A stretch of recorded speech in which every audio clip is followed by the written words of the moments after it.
I'm going to show you something that is going to totally blow your rocks off. Hi. How are you? Hello? I think you guys got a new band happening here. Hey, guys. Oh, there you go, huh? All right.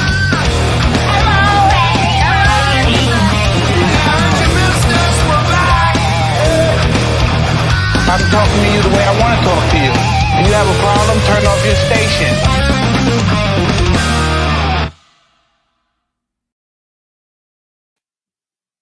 Here we are. Another frickin' Saturday night. What is this, episode 5? I'm all here by myself. Caleb's working, and BonerJams is at CandleCon with his parents. They got parking right up front in the handicap spot, so he took them with him. So anyway, I don't know if he's going to make it tonight, but it's just me tonight. I actually called a friend to see if he could make it. Let me see. Paul, are you here? I am. There here. he is. Yes. All right. Yes, I am. Thank you. You saved me. I am here. I have beer. I'm good. You're here. We're going up against someone else tonight. I needed some backup, so thank you. Yeah. Okay. glad I could be the third man in. Then we got someone else to help me push some buttons tonight. Jay Hannon, Mr. Extraordinaire. Come on in, buddy. Oh, there we go. You. Come on, I'm right here. Come on in. Come on in and do the show. You should do the show with us. We got to get an Arnold gift in here. Everybody come in here. Do the show with us. We are here. Who is your daddy and what does he do? Yes, there's Jay Hannon. You know, Jay is over there. I put the intro music over when you were talking, and I don't think anybody heard it, right? Really? Yeah, but because I wasn't on here, I wasn't in, so I wasn't tagged in yet. Shoot. It's all right. They can just guess. I didn't hear anything. I was watching the countdown. Drinking. Yeah, like that. Ryan was at CandleCon, and CandleCon. he took his parents so he could get a parking spot up front. Whoa! Already? Oh yeah. Look at this. Yeah. Hey, Paul, we hit 1,000, so now we get super chats, which is absolutely unbelievable. Oh wow! Yeah. Please give us your money. So Don't give it to anybody else. So now you can. I was going to say something stupid. I'm gonna refrain tonight. No, I'm gonna read. Well, that'll help pay for one dog dish worth of dog food for Paul. Yeah, no, I got the dogs. I've got the dogs all secured tonight because they're out of line. My 2 dogs got their balls chopped off yesterday. Oh, So they're running around the house with the cone of shame. yeah, no fun. And you got like probably a 5-foot hallway, and they still hit the damn cone on the hallway, like, you know. Yeah, they catch the door frame and it jerks their neck to the side. Stupid dogs.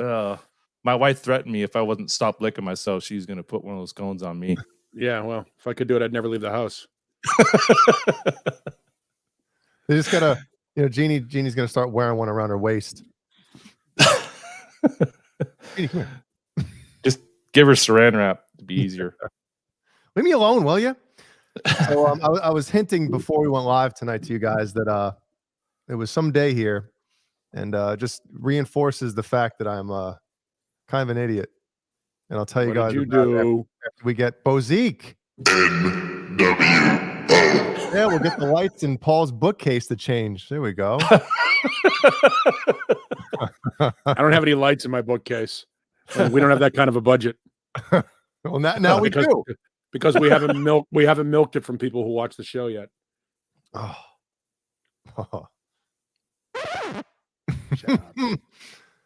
right, so today I was doing a little spray painting outside. I don't know if you guys know this, but I'd say about a year and a half ago now, I bought that string swing guitar wall hanger, right? I bought 2 of them to put next to each other so you can hold, I think it's 10 guitars total, I believe. How many guitars do you have? Maybe 8. 8 or 9. There's room for 2 more. Yep, that's an excuse right there. It's the runway. Not anymore, there's not, I'll tell you. So anyway, so I'm outside, I'm spray painting the piece of wood because what happened was these walls are just, they're kind of shitty. And I'm not going to bore you with the details, but basically I have to put a piece of wood, you know, I don't know how a carpenter might know like what kind of. You got to fur it out so you can mount it onto the wood. Yeah, exactly. So spray painting it black outside. And long story short, come in, I grab the hedge trimmer because some of our bushes outside. I hate doing fucking lawn work. If you ask anybody that knows me, like, what does Jay hate? Well, I hate a lot of things. So maybe this isn't an exact thing, but I hate yard work and anything that has to do with that. So anyway, I bring the hedge trimmers outside. I'm chopping the bushes and shit like that. So I go around the air conditioning unit outside. Trim the hedges. Trim the hedges. Of many small villages. Prune the hedges of many. Rape the ride off on the women. I'm going to trim the hedges and ride off on the women. And kiss you on the veranda. Right here. Do it now. I just want to say this to you, Jay. You're one ugly motherfucker. Oh yeah. There you go. All right. Wow. So, I got a rim shot as opposed to a rim job. I'd rather have a rim job or give Jay one. is very funny. Jay he's a terrible gardener, but a great storyteller. Go on. Oh, here we go. So we got the first witness. Yeah. Oh yeah. She witnessed it. Ellie witnessed it because they're looking out of the window when I was doing Well, the good it. thing about it is your kids will not hold that against you for the rest of your life. You'll realize that your kids are way smarter than you think they are. Both Ellie and Killian have that now seared into their brain. And when they're like 15, they're going to be at the dinner table. They're going to be like, you guys remember the time you fucked up the hedges? No, I didn't fuck up the hedges. Listen to Who's this. Manuel? It's You don't like Manuel? It's even worse. Manuel neighbor. So I'm friggin' buzzing. So around the air conditioning unit outside, right? There's just weeds growing around it. And I'm like, God damn it. So I'm like, all right. I start buzzing around those. Okay. Oh, wait. Buzzing. Edible time. I'll be right back. Ooh. It's already time. Paul doesn't want to hear the story anymore. Oh no, I want to hear that. I have the monitor up loud here so I can hear it while I'm walking down the hall. But Paul, this is going to be I have a shitload of gummies. This is going to be a 3-way highway. So yeah, I know. So anyway, now we're going to hear echo because Paul left his microphone on. Where's the echo button? We got shouldn't. it. Hello. You shouldn't if he's got headphones on. All right, should I tell the story with this voice on? Yo, Paul, turn off your microphone. Hey, we already got 40 watching tonight. Isn't that crazy? 40. 41. Holy shit. So, Paul, we're getting an echo from your mic. I'm buzzing around the air conditioning unit with the hedge clipper, whatever it's called, right? And Jeannie is yelling out of the window to tell me to look. Well, I don't listen. I'm like, oh, she's telling me I'm doing a great job. Well, I fucking clipped the goddamn cord, the cable, the power cable to the goddamn outside unit. Oh, you fucking idiot. Yeah. Do I have that sound effect? I don't get that sound effect, do I? No, you're high. We're talking normal. Yeah. Not yet, I'm not. A couple hours, we're all going to sound like this. So, anyway, and I felt it as soon as I hit it because it's all covered with weeds, you know, because I couldn't see anything. So I'm like, yeah, I'm getting this shit. No. Yeah, so could it, and $200 later. Okay, do you have a disconnect that's that your outside unit's hooked up to, or what's it plugged into? Well, there's a couple things that go to the unit, right? One of them is obviously the power or whatever. Do you have, it is. that little the air handler in the attic that goes down and then outside. So basically it's like, I don't know if it's communication or whatever, but I mean, you have like one of those GFI buttons that you have to push to like reset everything? I don't know. Yeah, is there a box on the side of the house and then well, conduit that goes to the... I went inside and I tripped turned the breakers off to the air handler and the outside unit. And luckily I didn't blow a fuse. The guy came out and he's like, I can't believe you didn't blow a fuse on this thing. No, that's just ice cream. Yeah. You ever blown a seal? Nope. Tastes terrible. Just ice cream. So Oh yeah, Jeannie said I didn't. No, it felt like a thick ass weed or something. You hit it twice to make sure I got it. I did because that I don't know, but I've been bummed all ever since then, man. I'm like fucking Well, here's the $200 problem. down the goddamn toilet. The problem is our parents used to make us pull weeds, and you're traumatized from that experience when you're a kid. Once you get power tools, you don't want to bend over and pull weeds anymore. Dude, 2 words for you: propane torch. Yeah, Jay would be talking about his house being burnt down today. You get one of those. It's got like the long aluminum I have rod one. on it, and you just take the propane, spin it on there, and just stand there like a guy walking across the beach with a metal detector, and just torch all of it. Fuck it, burn it, And then burn it it, burns the house down. burn it all. see that Quentin James has the plan right there. Yep, I don't have to do anything anymore. I did the same thing though. I moved over to the electric lawnmower. And the electric lawnmower, you have to, there's a sweet spot that you can mow the lawn with only I think it's an 11 amp electric lawnmower. Yes. There's a sweet spot that the electric lawnmower has that if the lawn is a little bit too long, you can hear the mower, It's like a vibrator. and it fights. Yeah. And it fights the lawn. And if the lawn is too wet or too long, you're fucked. It's the last thing I need is an electrical fire in my backyard. Yeah. So it was shitty. You didn't lose power to the house. What? You just had to call someone to come put it back together, basically. Yeah. Yep. But again, it was annoying. Well, once again, it doesn't matter what I say, but I wish I lived closer so I could help you. My dad's an electrician, and I grew up. And what does that mean for you? It's like my dad's an electrician. I grew up. So, what's it in the genes? Well, I wired this whole house that I live in. Was it in your Wranglers? So I worked for him for 7-8 years when growing up. Are you licensed as an electrician? No. So nothing I'm in not your even house licensed to drive. So nothing in your house is to code. Well, my dad's licensed, so Yeah. I mean he helped me. My dad has this ultimate set of tools. I can fix him. You can't fix this, Spicoli. No, it's weird. I have friends that I have my buddy Shay, who the guy that his family owns Colonel's Popcorn. He's always sending me pictures of stuff that he built with his hand. He just goes and buys wood, builds cabinets, fucking redoes his dude. What do you think? He's a man. I'm like, holy shit, dude! I wouldn't know where to even start with that shit. God, you start by buying the wood. What wood to buy? It's I don't know. I remember those Bob Vila books. What was his show called? This Old Home or something? Or this old house. This old piece of shit house. Whatever the fuck. This old cock.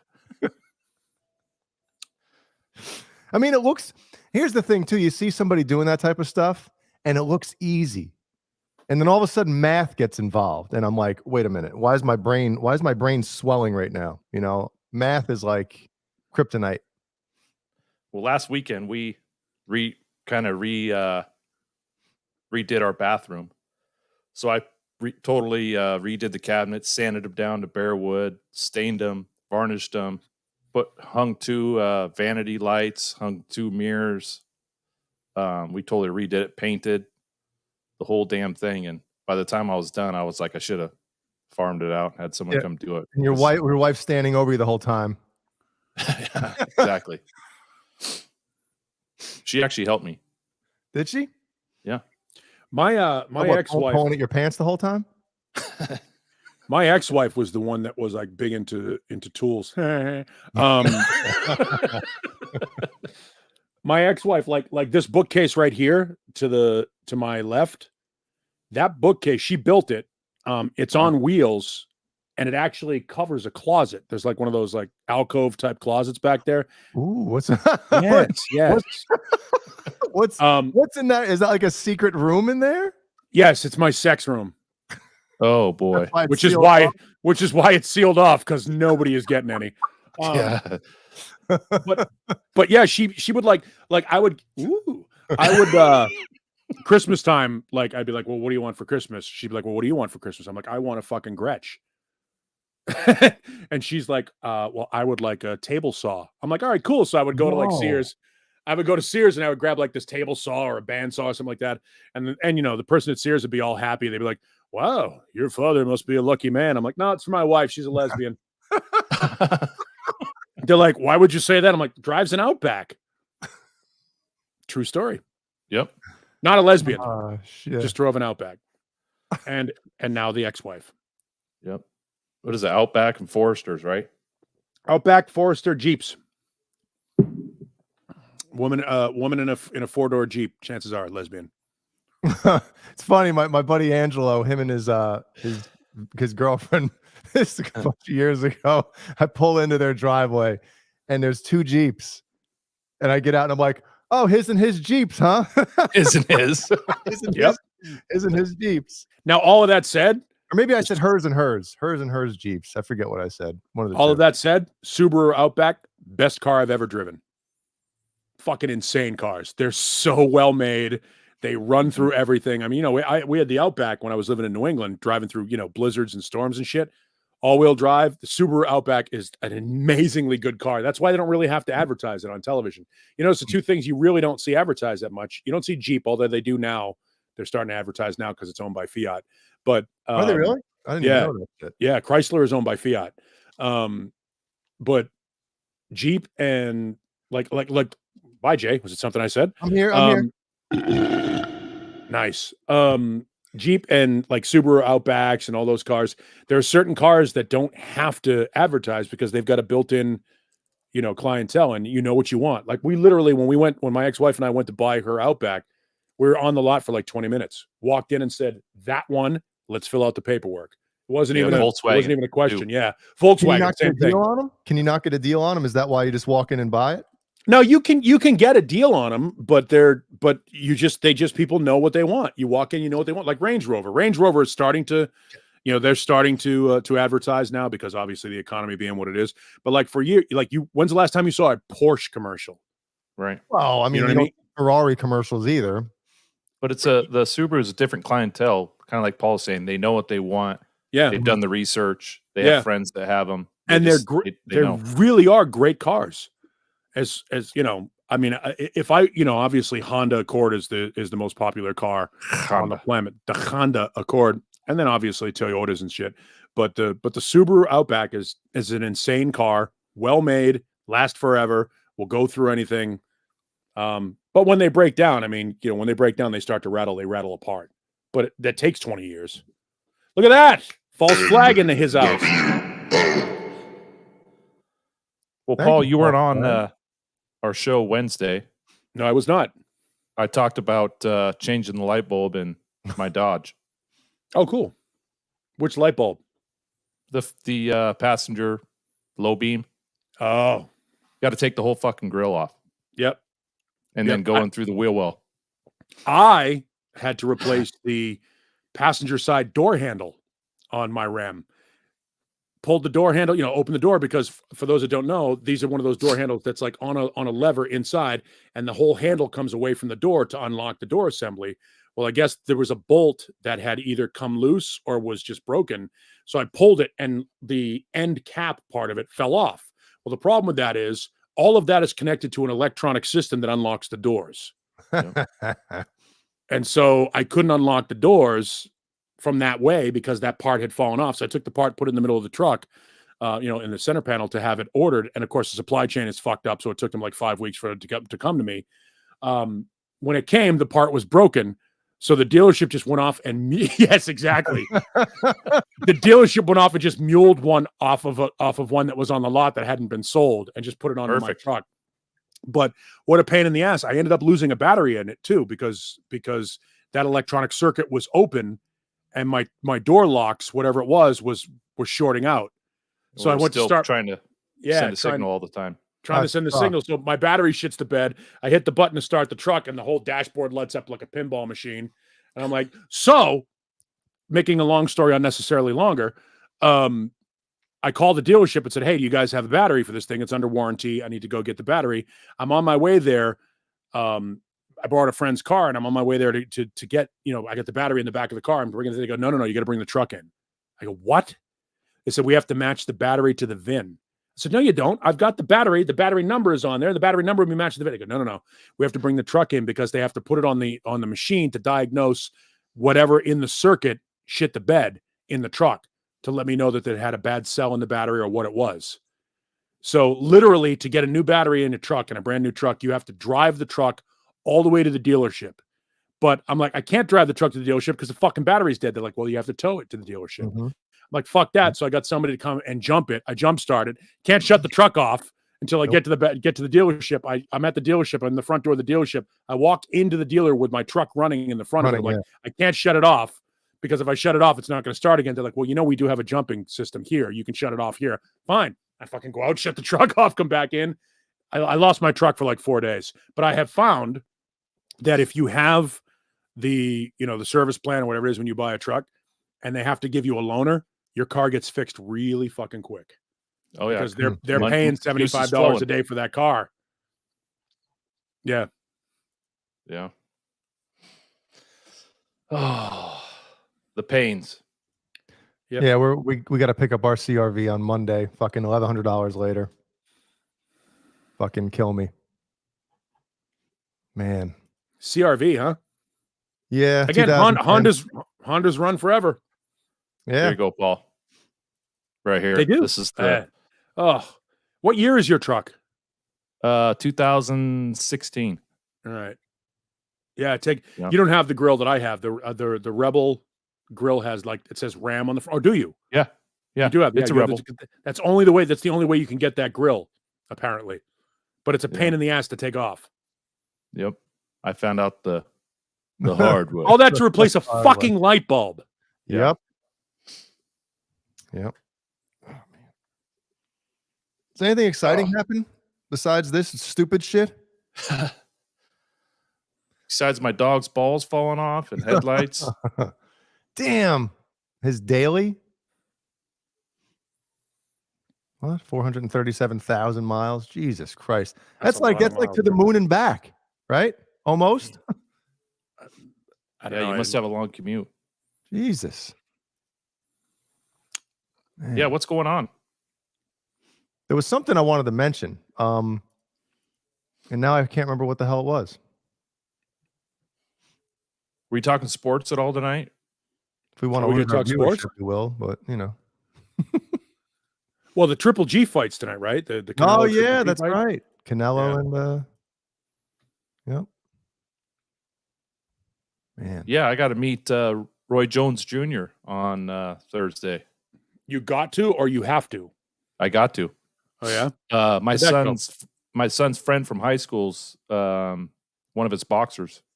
Oh, cool. So he's his coach, and we went to the fight and got to go back to the locker room before he did his press and got introduced to Roy Jones Jr. And then as he's kind of cutting off his tape and getting ready to go out and meet the media, I just sat and shot the shit with him. He's a pretty cool guy.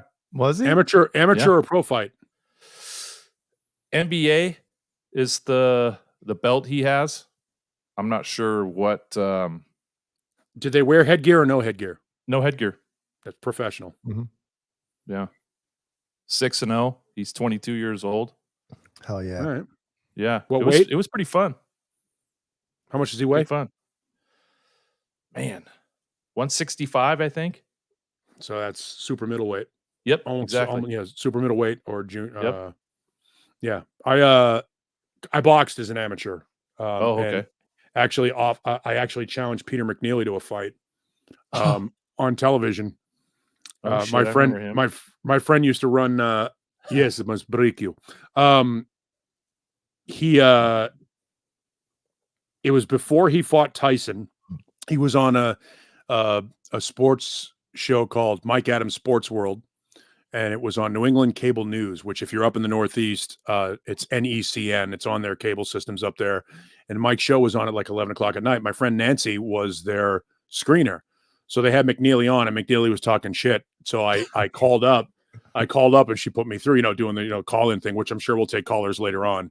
And they put me through, and I'm like, and I still had the Boston accent at the time. So I'm like, Peter, I was like, Peter, why don't you, I'll tell you what, I'll fight you 4 rounds, charity. I'm an amateur boxer, amateur left-handed, southpaw heavyweight, and I will fight you 4 rounds for any charity you can think of. And his response was, dude, I'm a professional. I'm like, dude, I'll knock you out. Like, it was one of those, it was a total, like, your cousin from Boston beer commercial. I'm like, dude, I'll knock you out. Like, I'll hit you so hard your kids will be porn dizzy. I'll be like, I'll drop you like 3rd period French. Like, I just went through the whole list of all things I could possibly come up with to challenge Peter McNeely. He wouldn't have any of it, though. But I would have loved, and then I ran into him at a place called the Kowloon, which is a Chinese restaurant on Route 1 in Boston. I was like, Peter, remember that time you got called on Sports World? That was me. He's like, dude, that was awesome. Like, it was like we were buds. Did he tell you this one's for Curly? Remember that? When he went out and got hammered, ass kicked. He got his ass kicked. Curly. Peter McNeely was a terrible fighter. He was a fucking bum. I think I could have knocked him out. I am kind of itchy tonight. Who's Max Air 420? So does Jay need a flea bath? I'm a little itchy. Took a shower. Really? I think I'm a little dry. Maybe the outside for the 20 minutes that was out there. Bozique, I'll throw you all the big ones. You have the WBA, which is the World Boxing Association. That's the oldest one. The WBC, the IBF, the WBO. There's the NABF, the USBA, the WBF, the IBC, the IBA, the IBO, and I'm trying to remember because I have all the belts in a couple of members. Fucking champ. Yeah, I've got all the belts. Fucking champ. I have all because I'm a huge boxing fan, so I tried to get all the belts from all the official sanctioning bodies. It's all good, Max Air 420. It's all good. So it's pretty cool. Yeah, NBA's National Boxing Association. Yeah, that was the oldest. That was way back in the day. The NBA was the one that I think that was the original one that Ali held. What's up, Hey, Tony? What's happening? It became the WBA. Okay. The WBA is the one you can trace all the way back to John L. Sullivan. Wow. So if the WBA belt is the oldest one, that is the one that is the linear championship that goes back to the man who beat the man who beat the man. The most prestigious one is obviously, for whatever reason, the WBC. That's the green belt, and you can tell them all by color. And the WBO was the Burger King belt for a while. Yes, the WBO is the WBO. I think is black. I could be wrong, but I think it's black. The IBF is red with 2 eagles on it. The WBC is the green one with all the pictures of the champions on each side of it. And then I have a ring championship belt too, which is the one that basically, when there were so many sanctioning bodies, they decided the Ring magazine was going to be like, okay, this is the guy we think is the champion. Yeah. Yeah, one thing I thought was cool. It'd been a long time since I've been to a boxing match, but there were 6 fights, and Andrew, he was the main event. Every fight got better and better and better. Obviously the way they have them set. But as I'm older, when I was younger, you just go to look for the knockout. Now, as I'm older, you look for the more technical stuff, speed, the whole technique. And man, I really enjoyed it. It was fun. If you've never done it, I would suggest taking a class in boxing. It is, excuse me, it's an amazing athletic endeavor. The guy that I trained with is a guy named Greg Lecision in Boston at the Boston Sport Boxing Club. And he literally wouldn't let you in the ring. He's one of these guys. It's kind of like a sushi chef or something like that. You go into a boxing gym, and if it's a good boxing gym, they will not allow you to spar inside of a year. Like literally, you got to go in there. You got to get your wind up. You got to get your form down. It's like, obviously it's a dangerous sport. It's something that you can end up with brain damage or die if you don't do it right. And the amount of training involved in it is insane. You have to have a good trainer. You have to have respect for your opponent. It really is. It's a martial art. It's a different martial art. It's not like Kung Fu or karate and stuff like that, but it's a different martial art. And I honestly believe that professional boxers should wear headgear, having been hit by a 250-pound man several times for 3 or 4 rounds. It hurts. It hurts. Back in 03, I took boxing lessons for like 2 months, and maybe it was 2004 actually. And it's fucking hard, man. Like, people watch boxing, like, why aren't they throwing any punches? It's like, I remember the first time I got in, and again, I wasn't like full blown sparring yet, but the guy that was kind of training was a Golden Gloves fighter. And he was just in there kind of, showing you what to do and stuff like that. And I just remember, like, after about a minute and a half, I'm looking over at the fucking clock and I'm just like, oh my God. I was like, I could barely like move, and you get a little shot in the stomach and it's like, you can't, your arms go down. You can't lift them up. He's like, get your hands up, get your hands up. I'm like, I can't. It's friggin' hard, man. Yeah. Try this at one Really point. hard. If you've never done it before, if there's a boxing ring on, or even just use your iPhone or your iPad or whatever it is. No gloves, no bag, no nothing. Just start the clock and sit there in a boxing stance and throw punches. Mm-hmm. Just do this for 3 minutes and see what it feels like. But you got to bring your hands back to your chin. You got to bring your hands back to your chin. Yeah. So you're doing this. Do that for 3 minutes straight, and then stop for a minute, and then do it for 3 minutes again, and see how many times you can do that. Now think about boxers who do that for 12 rounds. Well, they're moving while moving around and being hit. Mm-hmm.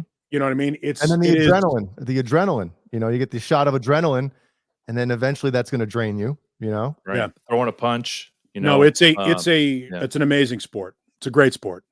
Yeah, if it's done right. It sucks because, especially American boxing over the past couple decades, it's not as glamorous as it used to be. Once they started to realize, like, okay, these guys, after you get concussion after concussion after concussion, once, you get a little older, next thing you know, you're all punchy and, all this stuff happens.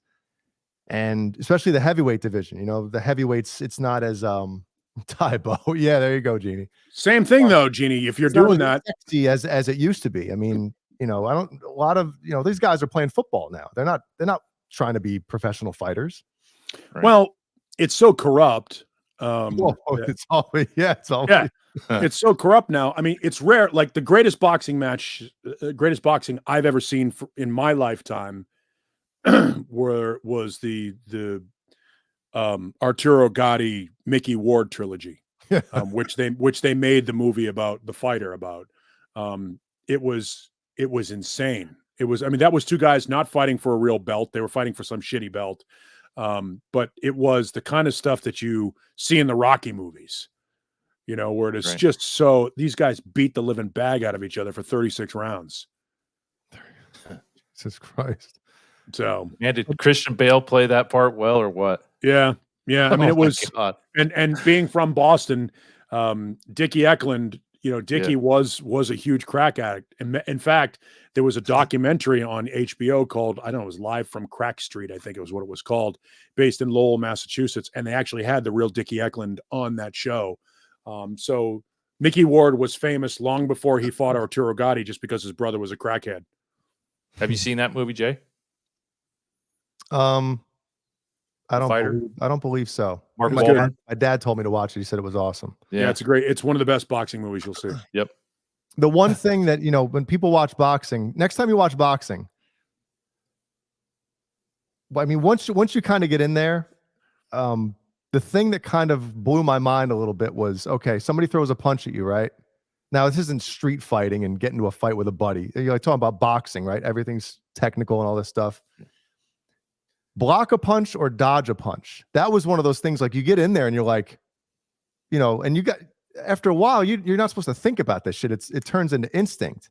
But that was one of those things, like, okay, do I just try to slip this punch and try to sneak something in? Or do you try to, it's so much, what were we saying, Paul? There are 3 ways that you defend a punch. Well, I'm just saying. You parry it,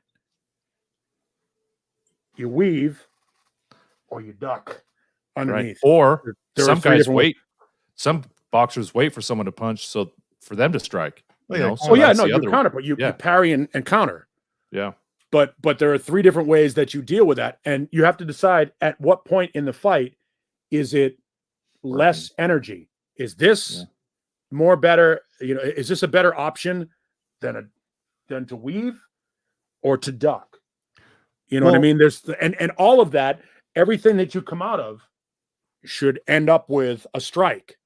So it's all like this. It's like a dance. Yeah. Yeah.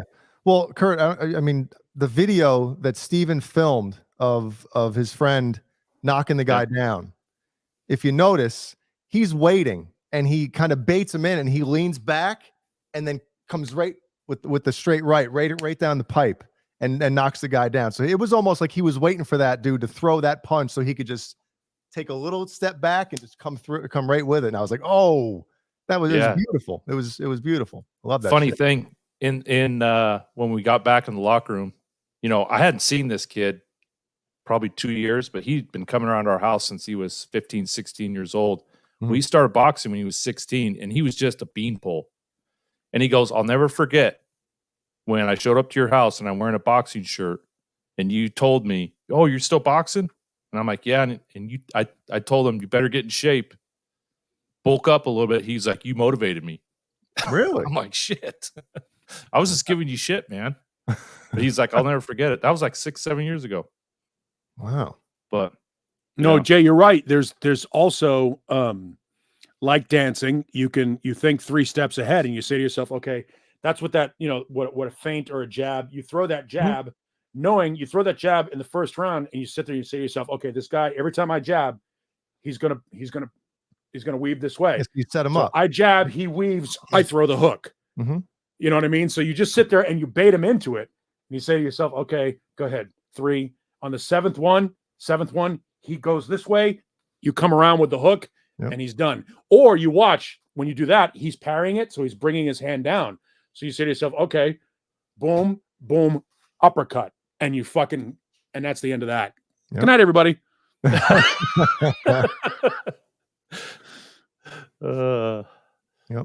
So, and then of course, body blow. Oh, remember that shit? Finish him.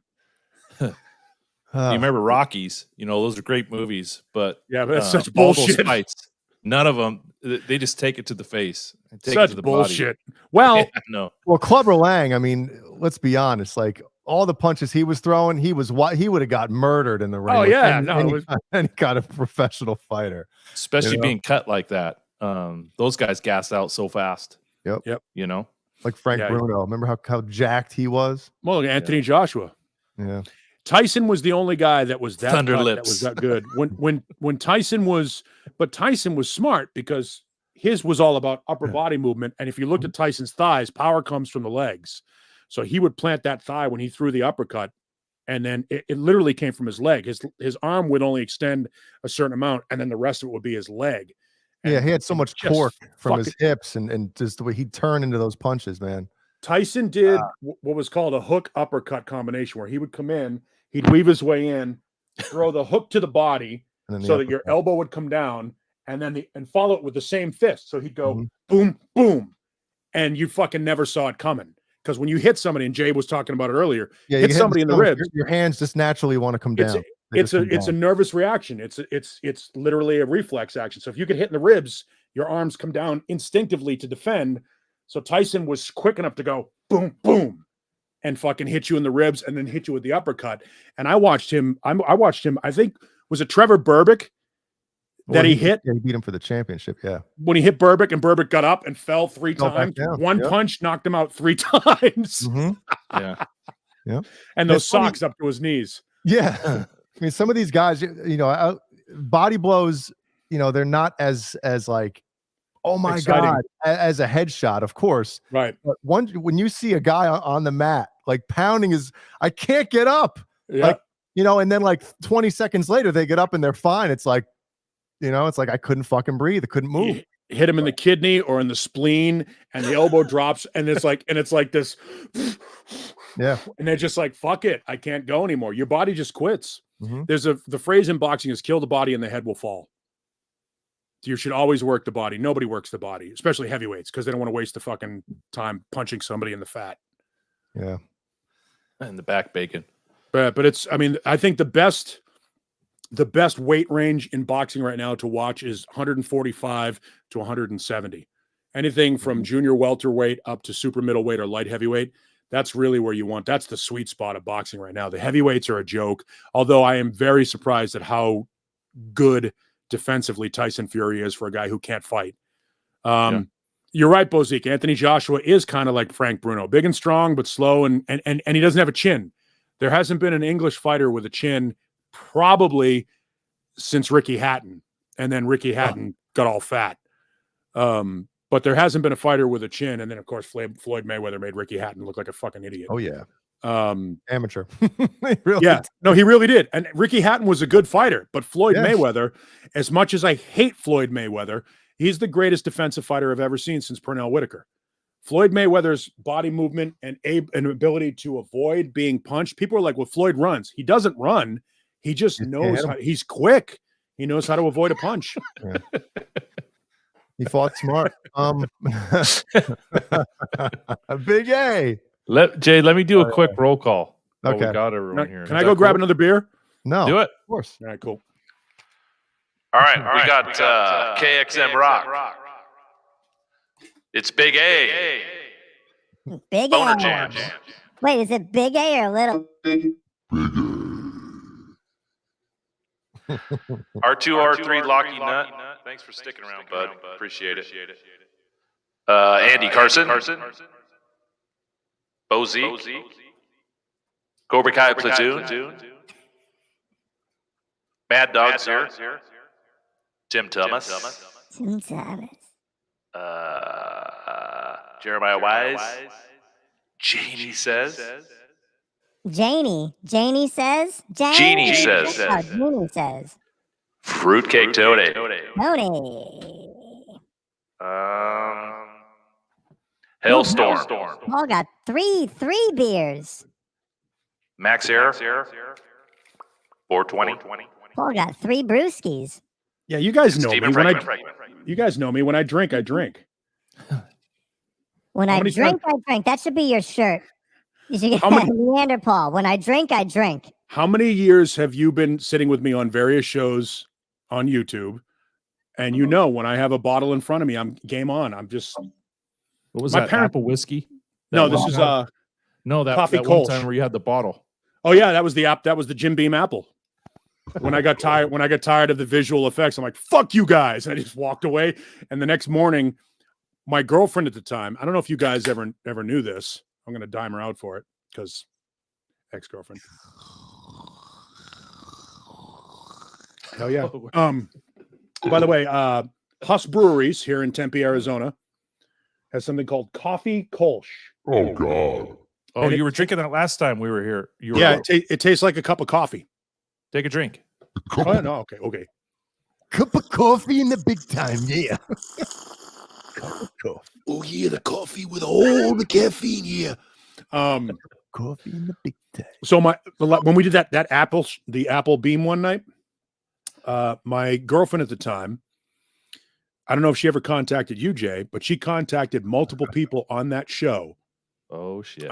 And Mancuda to ask them if I had a drinking problem because we had just started dating each other.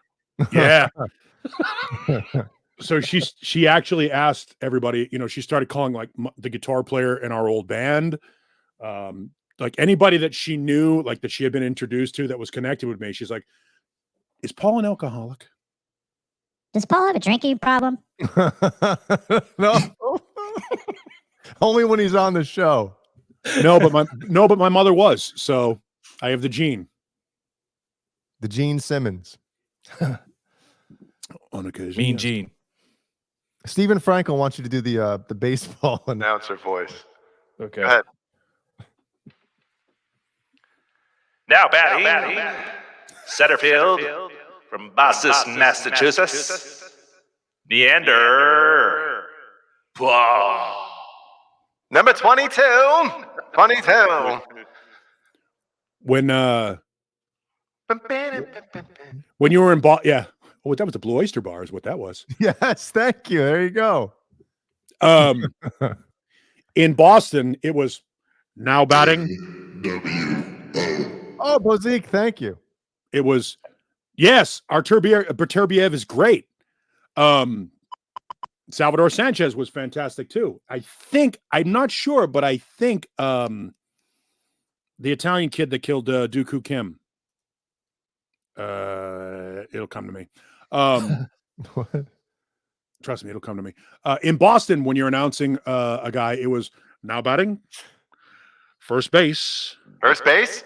Yeah. Mike Schmidt, number 8, Schmidt.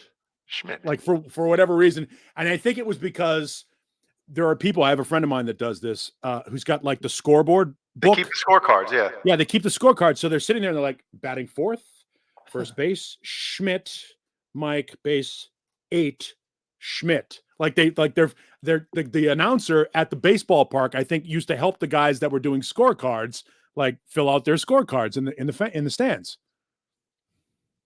Was that it? Ooh, silent. Domo. Boom Boom Mancini. Yes, Ray Mancini. I think Ray Mancini fought Salvador Sanchez, but I'm not sure. Salvador Sanchez was like late 70s, early 80s, and one of the greater lightweight champions of all time. Lightweight and then I think welterweight. But I'm old enough to remember the golden era of middleweight boxing where you had Sugar Ray Leonard, Marvin Hagler, Tommy Hearns, and Roberto Duran at the same time. That was fucking amazing.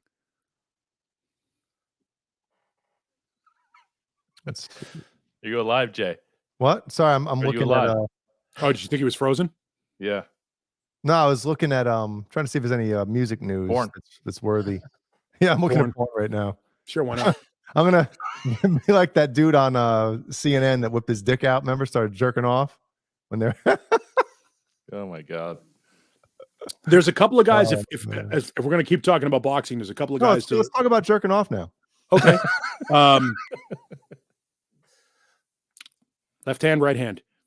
Very important to occasionally use the offhand. Otherwise, you get a curved dick. Is that why mine leans to the left or hangs to the left? Yeah, because you're right-handed. Yeah, looks like a parsnip. No, I'm lefty. Well, in that sense. When you're cranking one out, you're left-handed. Oh yeah. It should go to the right then. You don't cranking one out. Because you don't yank this way, whether you know it or not. You yank this way. What? Yep, because your arm is going like that. You're like yanking somebody else with that motion. Nope. Yeah. Nope. The bat wing. That's what goes on in that door behind that fucking. I actually there, Paul. No, I actually explained to somebody. I mentioned the pterodactyl, and I think pterodactyl. Yes, see, this could be a gift for you guys a little later on. The pterodactyl is the what is it?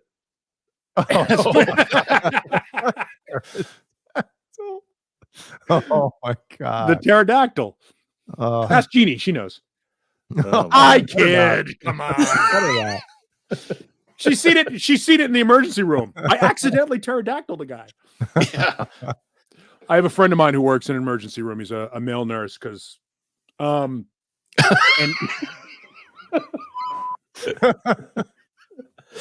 oh, Andy Carson! No way! Oh man, be safe, Andy.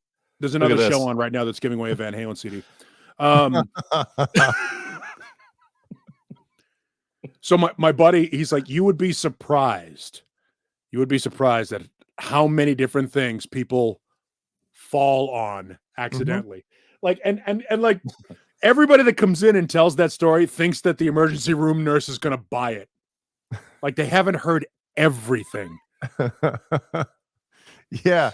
There's the, obviously like the light bulb is a popular one, I guess. Light bulb is apparently a big one because of the threaded ridges.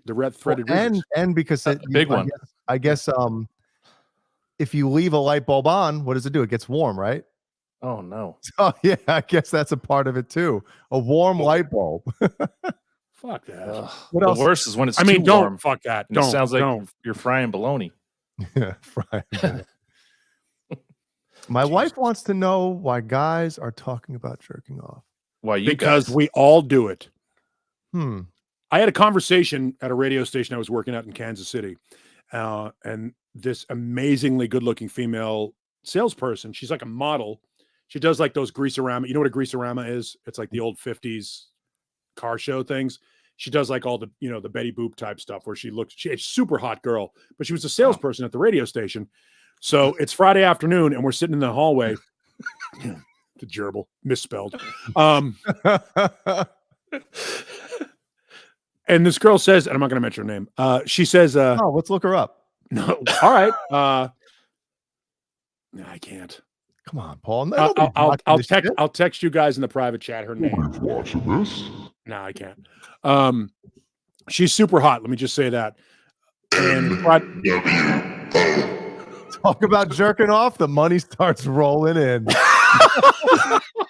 That's because it's like blackmail in the old Monty Python bit. And for $10, we will tell the story about how Stephen Franklin was caught with a tranny.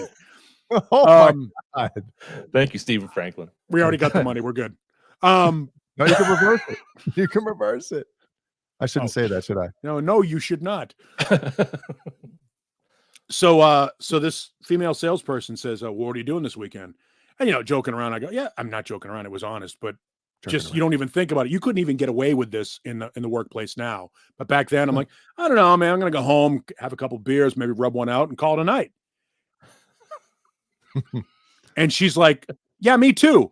And this like 23-year-old male salesperson just looked at us like we had shit on his desk. Oh. He was like, and we're like, what, Sleepy? Because that's what we called him. What, Sleepy? You don't rub one out? And he just looked at us like, no, of course not. We're like, like the whole place was like in walk out of here. It was like the bottom of the stairs in Do the Right Thing when he goes, I'm from Massachusetts, and they all went, oh! You tell him that? Did you give him that? Sounds one? like you work at the Phoenix Sun corporate office. All right, I'm going to tell you the greatest thing. I'm going to tell you the greatest thing. I'm going to tell you the greatest thing that Robert Sarver. I don't know if you guys heard this one. Did you guys hear the whole list? I read 5 or 6 of them. This is the greatest, inappropriate, dumb, most sinister, and yet fucking insanely brilliant suggestion that anyone has ever made ever. This is alleged, but I believe it happened because it's too fucking brilliant not to have. I got to grab my popcorn. Robert Sarver, owner of the Phoenix Suns, actually suggested that Phoenix strippers allow Suns players to impregnate them so that they will have children tied to Arizona that will give the Suns an advantage during free agent negotiation. Wow. I didn't hear that one. It's pretty genius. Wow. The cat's out of the bag. Let that rattle around in your head for a second. Wow. The owner of the Suns suggested that Phoenix strippers get impregnated by players so that the Suns would have an advantage during free agent negotiations because they have kids here in the Valley. That fucking happened. That's pretty funny. It's the greatest. I'm not even mad about it. Like I don't give a shit about basketball, but if I were a Suns fan, I would be like, oh my God, I have never seen an owner more committed to getting the best players for our team. I don't think some of these, sorry, Carol, in the NBA, I don't think they really give a shit if they have kids out of wedlock, It's insane. It's insane. It's one of those things that the media doesn't really discuss or doesn't really go into about, No, I will. No, I'm that's talking why you're about here, Paul. A lot of these sports players. I got to tell you what I'm really offended about. I'm really offended that Robert Sarver, owner of the Phoenix Suns, believes that strippers in the Valley might be materialistic. Oh shit! That's funny. It is. Does that have real coffee in it, like caffeine? I don't think so. Wait, whoa. You're okay with tasting coffee if it doesn't have caffeine in it? Yes. Really? The fuck do I care? You'd eat like coffee ice cream? Yeah, I do eat coffee ice cream. I love coffee ice cream. You know what's great with coffee ice cream? Ruffles sour cream and onion. Oh my! Where's the fucking puke button? Don't give me that shit. You've eaten worse combinations. Oh, I'm sure I have, but Yeah. that ain't one of them. You'd be surprised. Ruffles sour cream and onions and Breyer's coffee ice cream. Fucking insane. Dip it into it. Check the can. Is there caffeine in that? Let me get an empty one so I don't fucking spill it. Yeah. Yeah, I'd be like, yeah, you read that. Wash glorsh. No, I don't think there's caffeine in it. But I often wonder if I get pulled over by the cops, right? And I've been drinking this all night. The cops, I love it. The CAWP. CAWPS, cops. So if I get pulled over by the cops, right? And the officer comes up to the door, license and registration, please.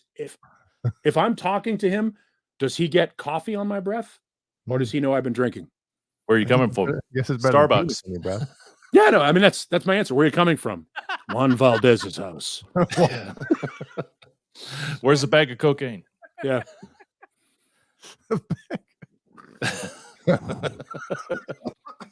Oh my god. Oh shit. Yeah, I'll have to try that, Paul, because I like coffee, and I'm one It's of those good. guys. I can have a cup of coffee, cold brew, whatever, hour before I go to bed. Yeah, I'm good. I want to try chocolate beer.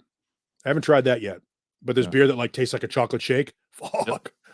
That'd be great. Hellstorm. Lisa Ann has never met an NBA player. Actually, I think Lisa Ann was chasing Jimmy Garoppolo for a while. Or was that who's the Middle Eastern Jesus. girl? Who's the Middle Eastern girl, Jay? Oh, the one that shit. She was chasing Jimmy Garoppolo. Mia Khalifa or something. Mia Khalifa, yeah. With the Pete Sampras eyebrows. Yes. Yeah, God, I'm trying to remember her name now. She was on the Nope. What is you know who Lana Rhodes is? Lana Rhodes, no. Oh, well, just Google her or whatever. Oh, Laura San Giacomo eyebrows. That's what I'm talking about. Oh. Well, Lana Remember Rhodes, her from Just Shoot Me? I guess there's two NBA players that she banged, and she's pregnant, and I guess doesn't know which one it is. Uh-oh. And now she's like pissed that neither one of them want to like anything to do with her. And I'm like, what are you, a fucking idiot? Of course they don't want anything to do with you. By the way, idiot. how does a porn star get pregnant?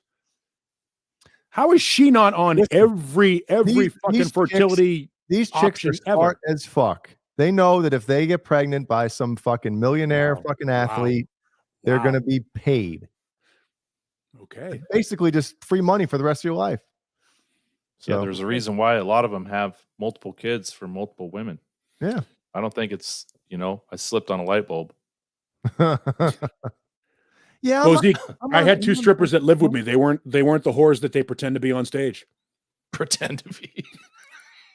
Are you kidding me? Strippers have dude, they have it made. I have a friend that worked at a radio station that I worked at in Sacramento who was a stripper in San Francisco and Vegas. What's her name? We'll look her up. I'll send you guys pictures. But she feature danced in both San Francisco and Vegas. Now, in order to feature dance in both those places, you better be good looking. And she is. But she said, she goes, it's the greatest scam ever. She goes, first of all, I'm dancing in clubs where I'm really only topless, so I don't have to show my snatch to anyone. And the roast beef curtains, yeah. Right, yeah, the bologna. Beef and cheddar. Yeah. Oh, God. Fantastic. It's an Italian sub, Capicola, with the little dots on it. If it's got Capicola, you might want to send it back. Yeah, hold the Jardiniere. Yep. And it's Capicola, not Gabagool. Shut up. So she's like, look, I go out there, I dance to 4 songs. I don't even dance. She goes, I just wiggle to 4 songs, show my tits.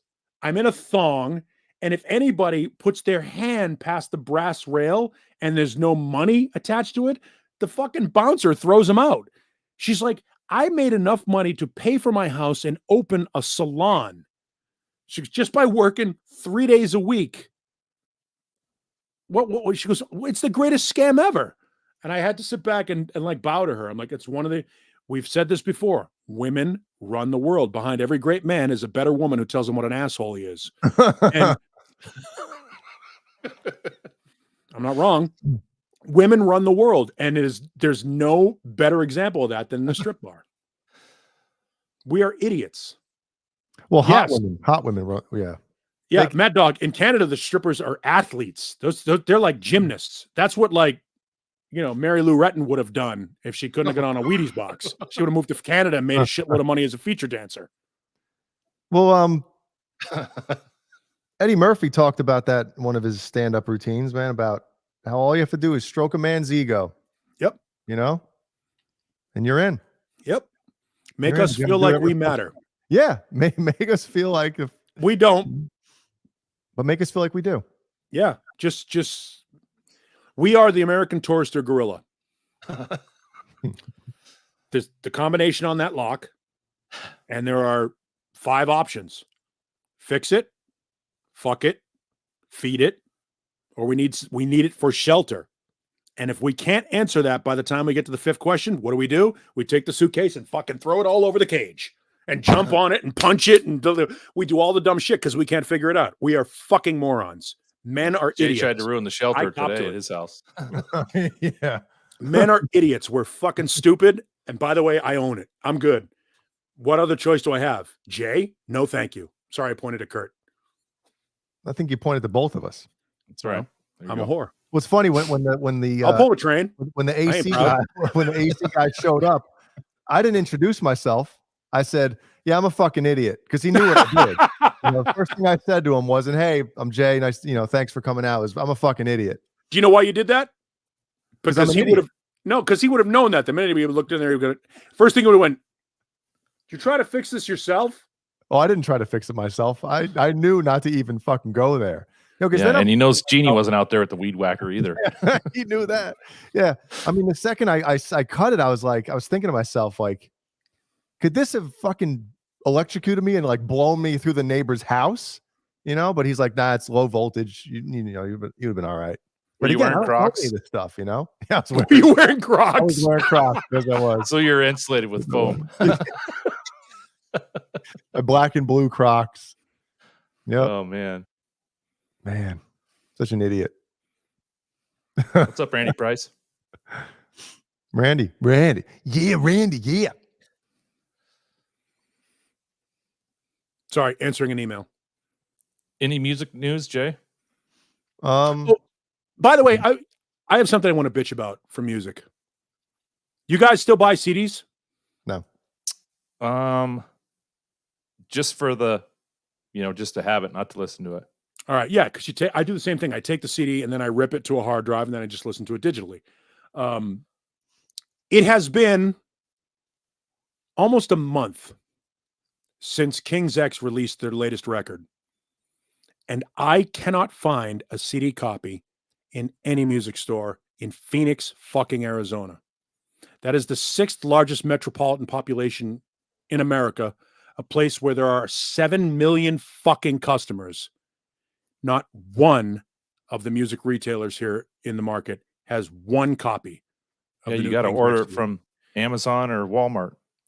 And so the music industry, record industry, artists, radio, retail, everybody involved in this are doing everything they can to shoot themselves in the goddamn foot. The retail people don't order the CD, so they force people to go to buy it off the internet. Radio doesn't play the music, so nobody gets exposed to it because they're afraid if they play something unfamiliar, people will change the station. And what did I leave out? Radio, retail. Oh, music industry. And the record industry doesn't force physical product to be made because they've decided everybody wants to listen to Spotify. Everybody doesn't want to listen to Spotify. I do. Well, imagine Walmart or Target. They don't have to order it. They don't have to unbox it. They don't have to put it on a shelf. They don't have to pay someone to scan it and bag it. It's easier for them to sell it online. If someone wants it, they'll find it. But that's the weird part about it. Like the record industry, and I'm trying to keep it with music because people are bitching because we were talking about sports and other shit. The record industry actually financed the electronics department of Philips Magnavox actually created, and Sony created the technology that allowed for digital ripping and MP3 compression to make music more portable. And then they turned and looked at people and said, "Why are you making MP3s and not buying CDs? You built a fucking better beast." It's like telling somebody to have sex without condoms during ovulation and then being surprised when they get pregnant. You put them in that position to do that. You gave them every opportunity to fucking destroy the house that you live in. Yep, like Jay. Yeah, I mean, he's trying to destroy his own house. Yeah, you're right, Paul. It's that's Well, crazy. Well, here's the thing though. King's X, obviously a great band, but how many great bands that we know of that don't really sell as many records as they should? That's not my point. My point is, if ever there were a band that should be invested in making sure that there's physical product, because they've been at King's X has been around for 40 years. They're like, I don't want to say they're like the Grateful Dead, because the Grateful Dead were massive, but they have their underground following. And if there ever were a band that every unit sold makes a difference to their bottom line, it's them. It's not Taylor Swift. It's not Metallica. It's not big bands. It's a band that doesn't sell a lot of records. It's a band that only sells, like a band like Tesla, who sell, 25,000 records or 50,000 records every time they release something, but they release it every couple of years and they run their own business. They make all the money off of it. So they're invested in making sure that something is in the store. Who is a band like record label? Inside Out, which I think is a division of Sony. Sony/CBS/Epic/ by the way, the record companies are oligopolies. Yeah, it's like 5 record companies that run the entire world. Yeah. Same with like news and everything. Literally. Right. Yeah. And the media is controlled by less than 24 fucking companies. Yeah. And merchandise is huge. Especially because all bands have a website now. You can order it and get it right away. But I think Bo Zeke's right. Touring is probably the main trigger. Oh yeah. All right. Depends. For example, why did any one of us buy an Iron Maiden record? Why did? It's fucking Iron Maiden. Artwork. Yeah, exactly. You were fucking sucked in by Derek Riggs' artwork. They put something out there. I bought Dance of Death. That's like the worst fucking. No. What was the first Iron Maiden you bought? Somewhere in Time. Why? Because it fucking ruled. The album cover was fucking awesome. It was Blade Runner. There's depending on who the band is, it doesn't matter what the song is. You can be attracted to a band based upon their logo. Motorhead. Well, bands with Iron Maiden. that's fucking awesome stuff. Yeah. Right. Maiden, so that gets you through the door. But in the end, if there's no product, if there's nothing tangible for somebody to sink their teeth into, nobody's going to come see you live unless you're Rammstein. If you're Rammstein and you play this amazing live show, who gives a shit if it's in German? I don't give a fuck if I can understand it. I want to see a guy stand on stage with a flamethrower on his head, shooting it at his fucking drummer. That's what Rammstein is. Who gives a shit about the songs? So whatever it is that is your product, you need to make sure it happens and that it's available for people to consume. And if you're King's X or a variety of other bands that make it, Motorhead, we'll use Motorhead because they're around for 50 fucking years and never really had a platinum record. Mm-hmm. You know what I mean? That's a band that has to make sure that their shit is in the store because their audience, most of their audience, is guys like us. New bands don't give a shit. New bands just make one song and they're good. If you can get a one-hit wonder deal, Dee Snider is a fucking multimillionaire on one song. Right. The other point too is in the 80s and 90s, we would flip through the tape or CD section with no internet. The only thing you could hear was either on the radio or MTV. A lot of times you grab an album because, this looks cool. I'll check it out. Or you saw their name. Recently, like how many people have bought an album because of the artwork? And it's like only it didn't seem like a lot of people did. I did. I have before. I think that's an age thing. I think younger people are not. Who's got the kick drum back there? Somebody mentioned Big A mentioned Dokken. I got fucking. Oh, there you go. Lynch Mob was better than Dokken. But Paul, it started out with the vinyls. because they had that big canvas, you know. Well, right. The plaster. Yeah, when you could open up the record cover and clean your seeds on it. Here it is. Fuck yeah, man. We're the Dream Warriors. It's great. Oh yeah, We'll play music on this channel. I'm actually more in key than Don was. It's funny. I was reading or watching an interview with Jeff Pilson, the bass player from Dokken, And Foreigner. And Foreigner. That's right. And he talks about they were asked to write the theme song for Nightmare on Elm Street. That's 3, right? 3 Dream Warriors. Probably, yeah. And so at the time, before this album came out, which is Back for the Attack, right?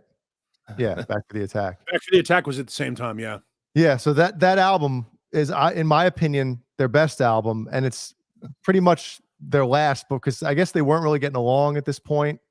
No, they recorded it separately. And when they went, I guess Don went to his place by himself to start writing for the new album, and Jeff and George Lynch went to Arizona. Paul, who knows how far away from you, George and Lynch, and they started writing, and that was the first song that they wrote. And so Don submitted his Dream Warriors theme song, and then George and Jeff submitted theirs, and whoever was in charge of to approve either one, they chose George and Jeff's. And I wonder if Don's version or song Dream Warriors was ever reworked for something else, because the interviewer never followed up and said, well, whatever happened to the one George wrote.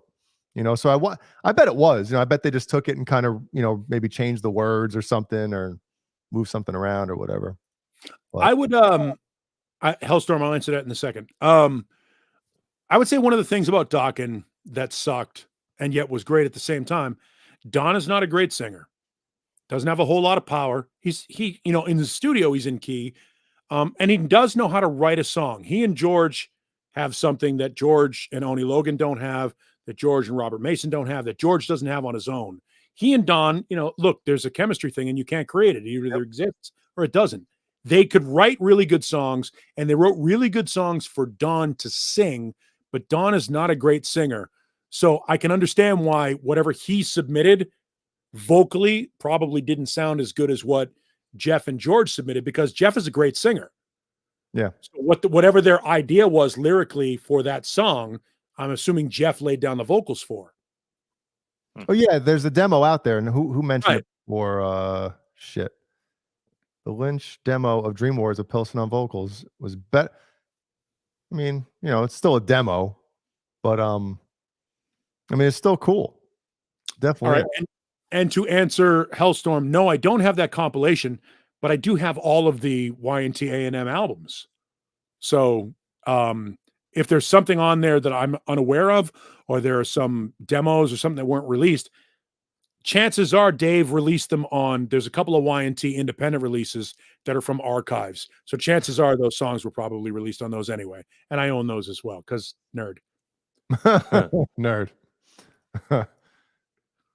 Let's see. But There's a literal library back there. Yeah, no, I mean, this is only 2 of 5, 8 bookcases. That don't move. I will say this: George Lynch's guitar sound is instantly identifiable. Uh-huh. There are certain guys that don't have that. He does.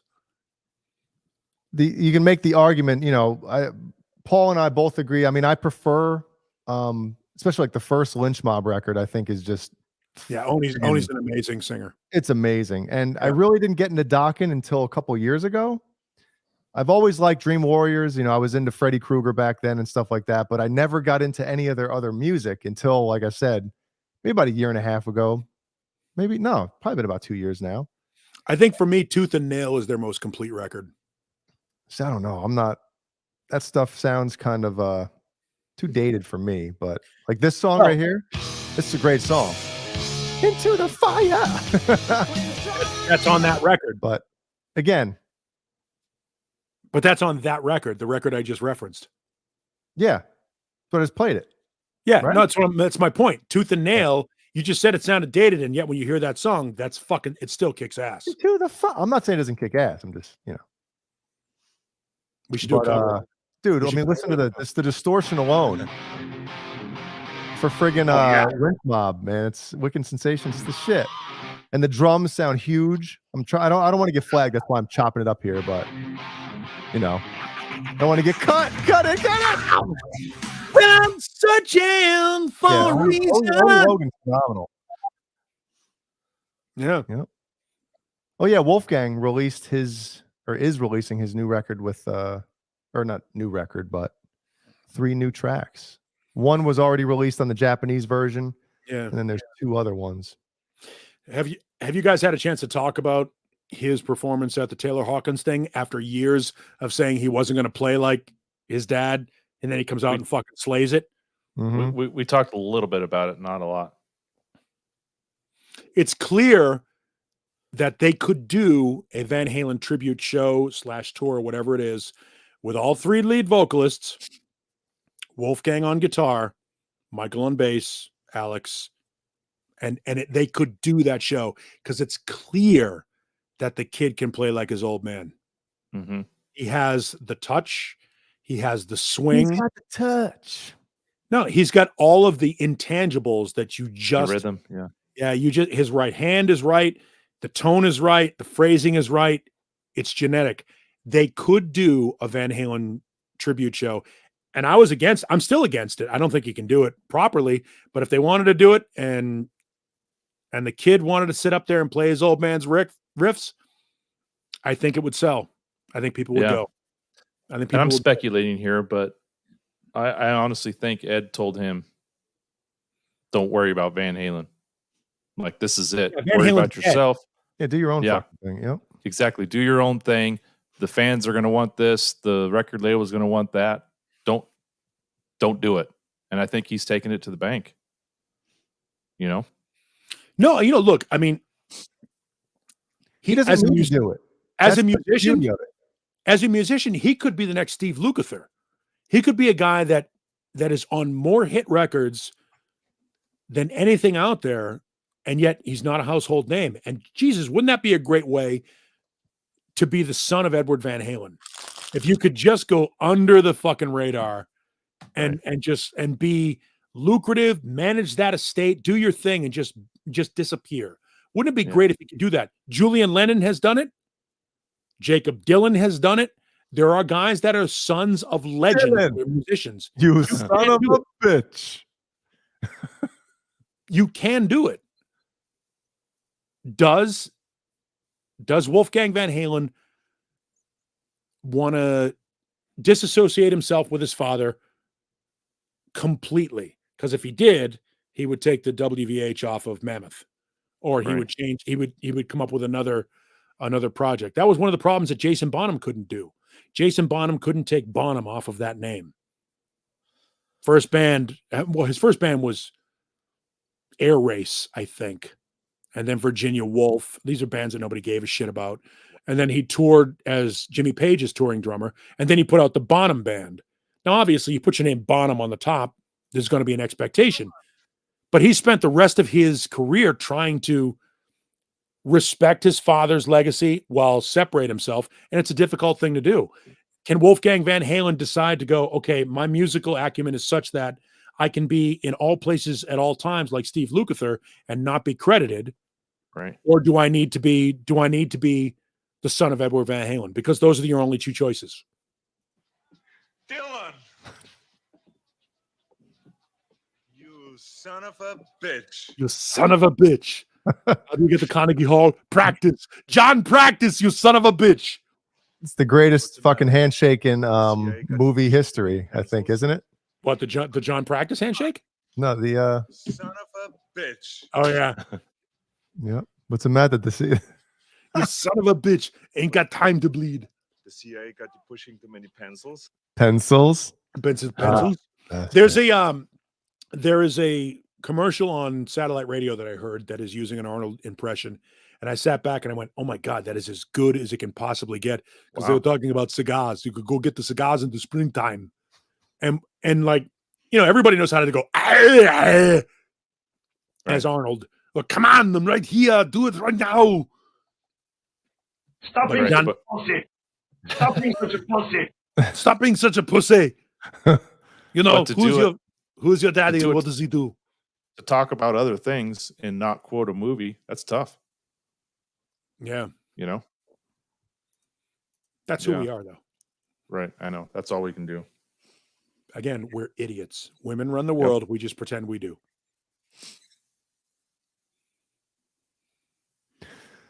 And Yeah, I tell think people- there could be a Kevin Bethel. I'm sorry, Jay, I stepped on you. Kevin Bethel, the Taylor show was pretty cool because it was an inadvertent tribute to Eddie. And they also did it with Bowie too. Like they referenced Bowie a couple of times too, which I thought was a nice tip of the cap without being I don't know that Taylor Hawkins deserved a tribute show. Fantastic drummer, but I don't know that Taylor Hawkins would be a legend that would deserve his own tribute show. So God love Dave Grohl for doing it and playing with every band. But tip of the cap to David Bowie, tip of the cap to Eddie Van Halen. There was some nice things there. And for those people that are giving shit about Justin Hawkins taking the microphone away from Brian Johnson, be thankful. Yeah. Brian can't hit those notes anymore. Love Brian, fantastic singer, and he sang as well as he could at that show. But let's face it, Brian Johnson is in his 70s. Brian Johnson, when he recorded those albums, was in his 20s, late 20s, Right. early 30s. Can't hit those notes anymore. And he's got hearing problems. And he's deaf, yeah. If he Yeah. tries to hit those notes, it's going to damage his ears. Yeah. Awake and dread the lonely nights. It's the shit. So you want to hear the demo version? Let's get to the Is this the Jeff Pilson song one? yeah, this is the Jeff.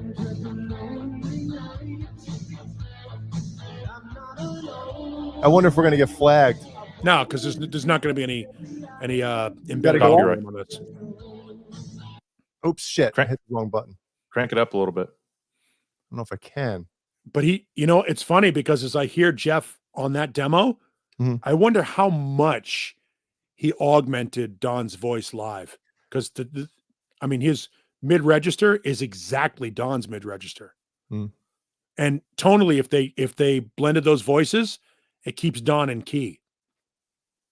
Well, there's definitely some backing stuff in the listen to the harmonies, dude. The shit. Where is it?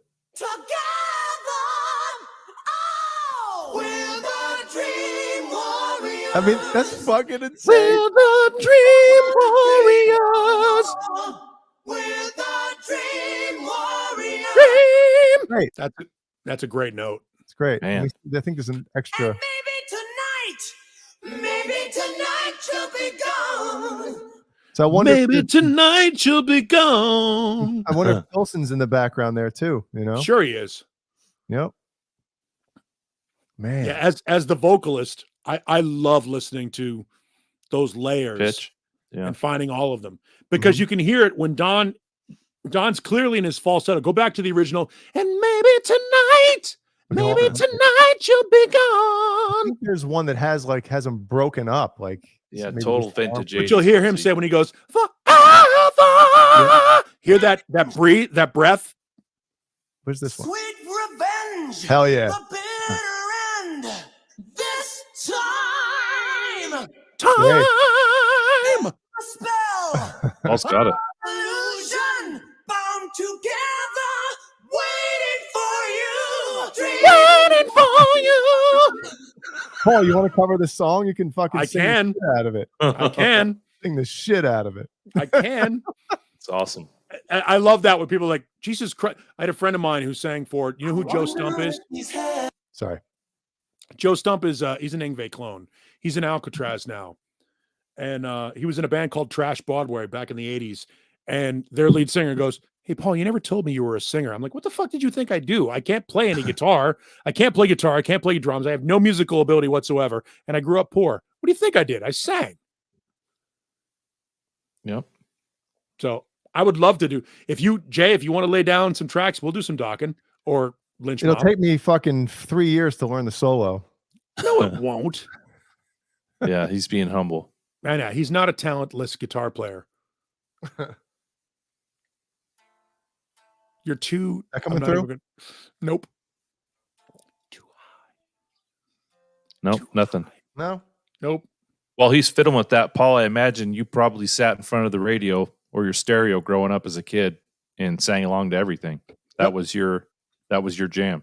Those were my vocal lessons. Yeah.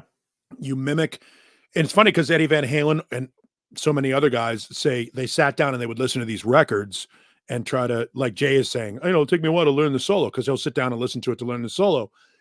But when you're listening to these singers, you don't have a guitar, you don't have anything. You have to be able to hear it. And my mom, I'm thankful for my mom, because my mom had a kick-ass record collection.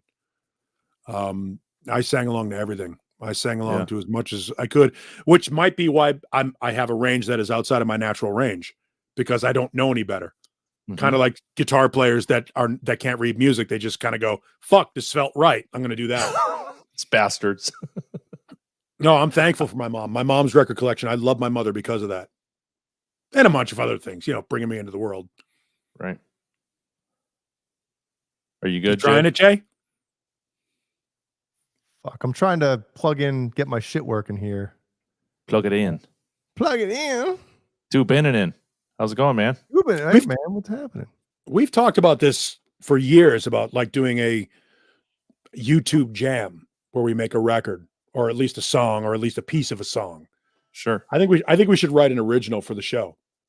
It'd be cool. Well, Caleb did the intro. Right. But yeah, that would be cool to get all five of us in here and do something.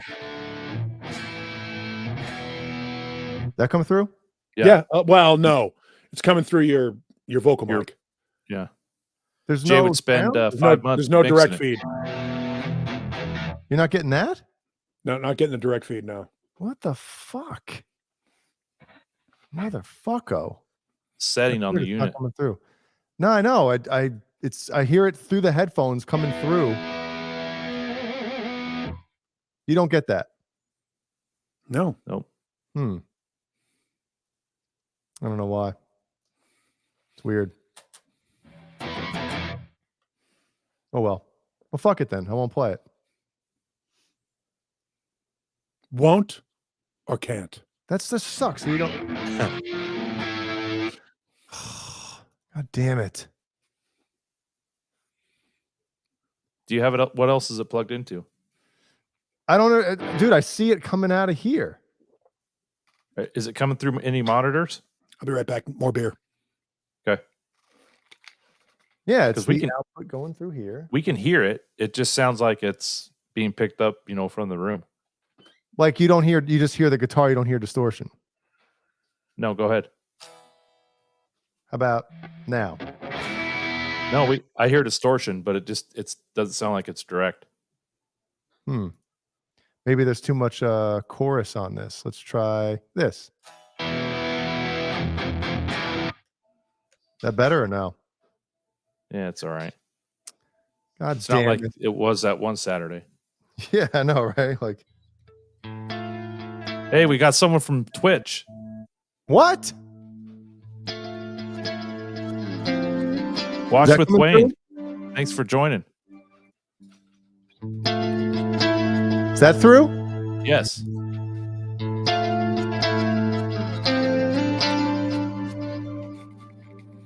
Sounds nice, doesn't it? There you go. Yeah.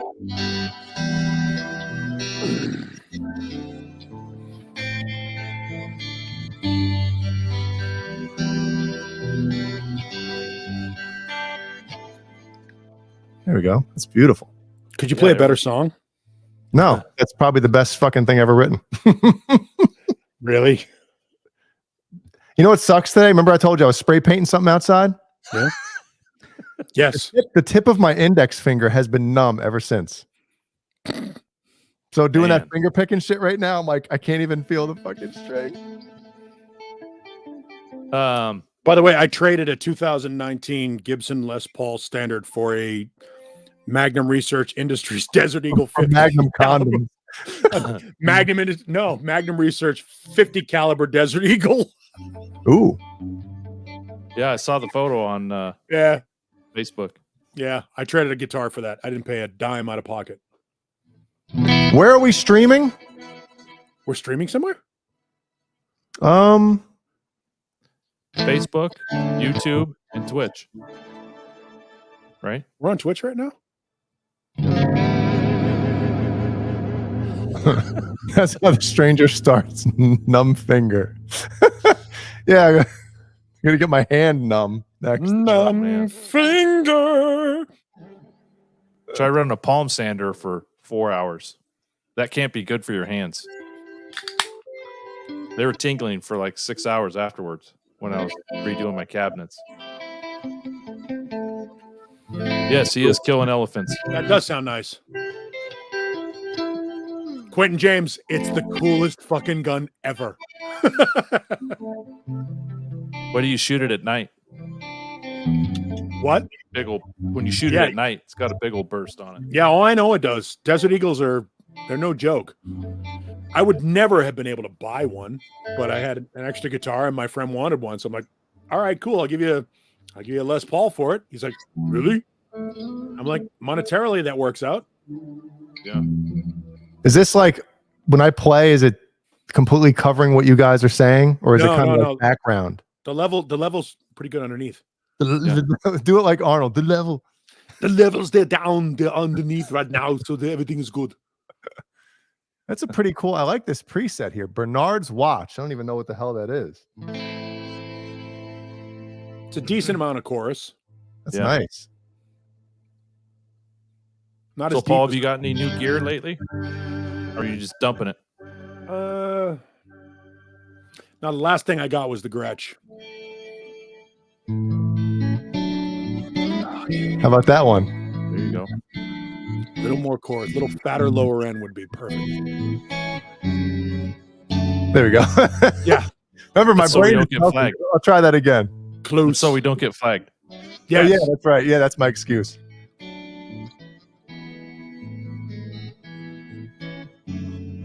Yes, I am wearing the Eddie shirt tonight.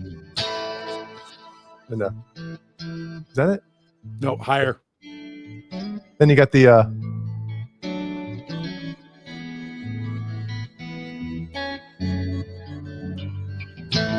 That was my trivia question for tonight. What was the first song Jay played on a YouTube live stream? Right? What are you tuned to? Oh, I just picked it up. Tuned to. Is that the Jack Daniels? Yeah. Oh, yeah, it sounds great. Listen. Yeah. I haven't touched this guitar since I don't know, February. So it's way out of tune. But yes, it's the Jack Daniels PV. Yeah. That's a cool axe. It's just a cool little cheap guitar that I should probably put in key. Take that baby out on the Give me back that. porch. Give me an A, please. An A? Yeah. I don't even know if this is in tune, dude. It is. It's a fucking Ibanez. Of course it's in tune. Thank balls. Oh.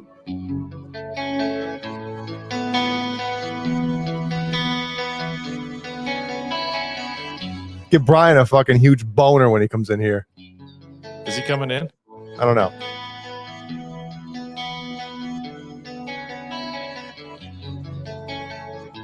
Who wants to sing, Paul? I can't do it. I noticed he didn't ask me. Thank you. What song are we playing? Cemetery Gates. Oh, Jesus. It's all I know is the intro anyway. Then it's the Red Rum. Yeah. Red Rum. I don't have any reverb, so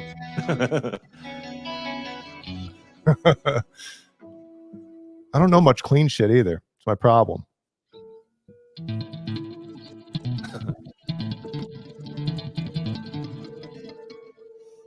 Man, what else we got on here?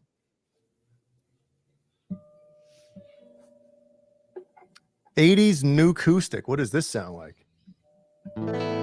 Wow. Wow.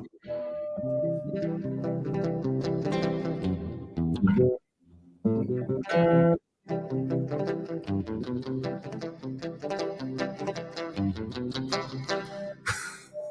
didn't know you knew country. That's all.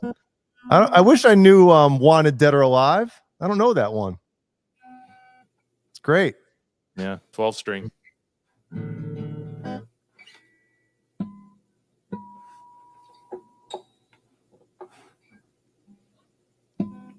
try this one. What did I want to play before? The does that come through? Yeah.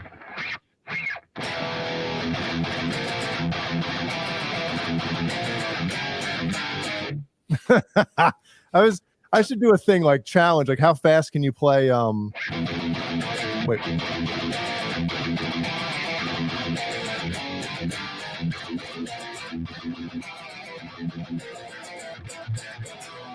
Damn. It's a shit, man. Greatest Metallica. ever. It's up there. It's the greatest.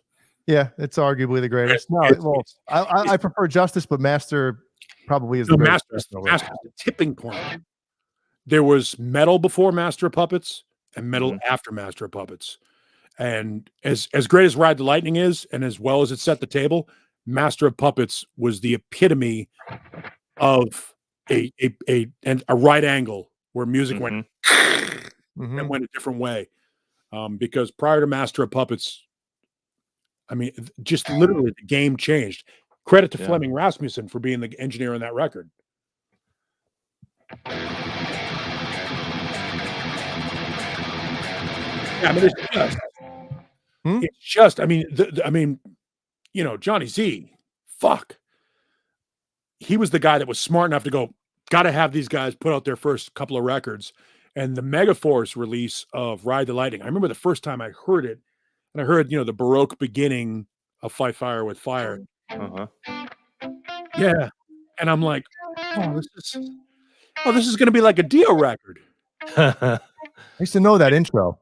And as heavy as Dio was, Metallica made it sound like fucking Madonna. Like after that intro for Fight Fire with Fire, they kick in and you're like, oh my God, what the fuck is this? Yeah. So now they've set the table for it. And you know what's about to come, and you put Master of Puppets in, and you hit play. And that first acoustic on a battery. The first beginning. I don't know that song. I love it. But when you hear that first acoustic, you're like, oh no.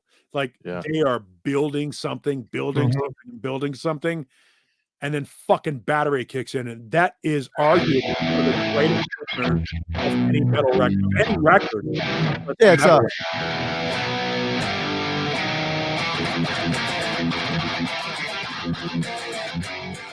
yeah. Balls. Yeah. Yep.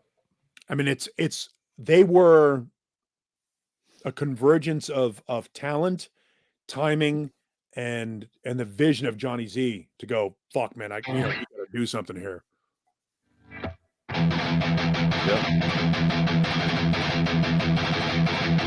Fucking, what is it called again? Disposable Heroes. Just the just sitting there for friggin' 5 minutes. Die, when I say must die. What a great lyric. What else do we got on that album? So good. Your fucking Sanitarium. Oh yeah, oh shit. I'm losing it. My brain is melting right now. Leper Messiah. I see Kurtz's too right now.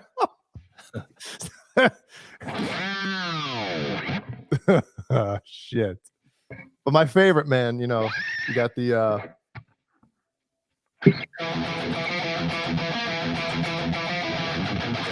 I fucked that up. Yeah, you did.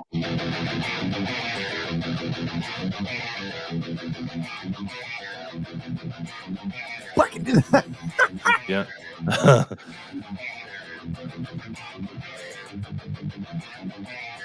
It's the shit, man. Oh, come on, man, dog. But everybody All right. Congratulations. When was the first time you saw him, Jay? 93. No, 94. Van Halen was my first concert, 93. And then Metallica, 94. Well, they were still Metallica. So at least I saw them on the Black Album tour before they, like James had the mullet, like he had long in the back, like kind of, short on top a little bit. Black jeans. Yeah, Newstead was the first one who cut his hair, so he had the buzz cut. Kirk had like these weird dreadlocks in. I don't know what the hell he was thinking back then. I saw him when they played in Lollapalooza.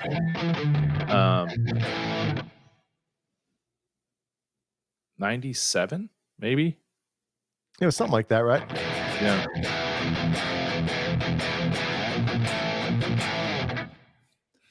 What about you, Paul? January of 85, the Channel in Boston. My God. 85. Were they bad? No. Okay.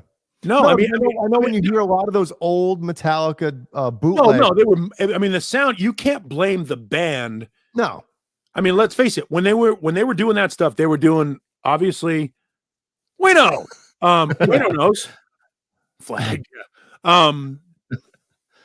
You can't. When they were doing that, they were doing the Kill 'Em All Ride the Lightning stuff for the most part, and maybe.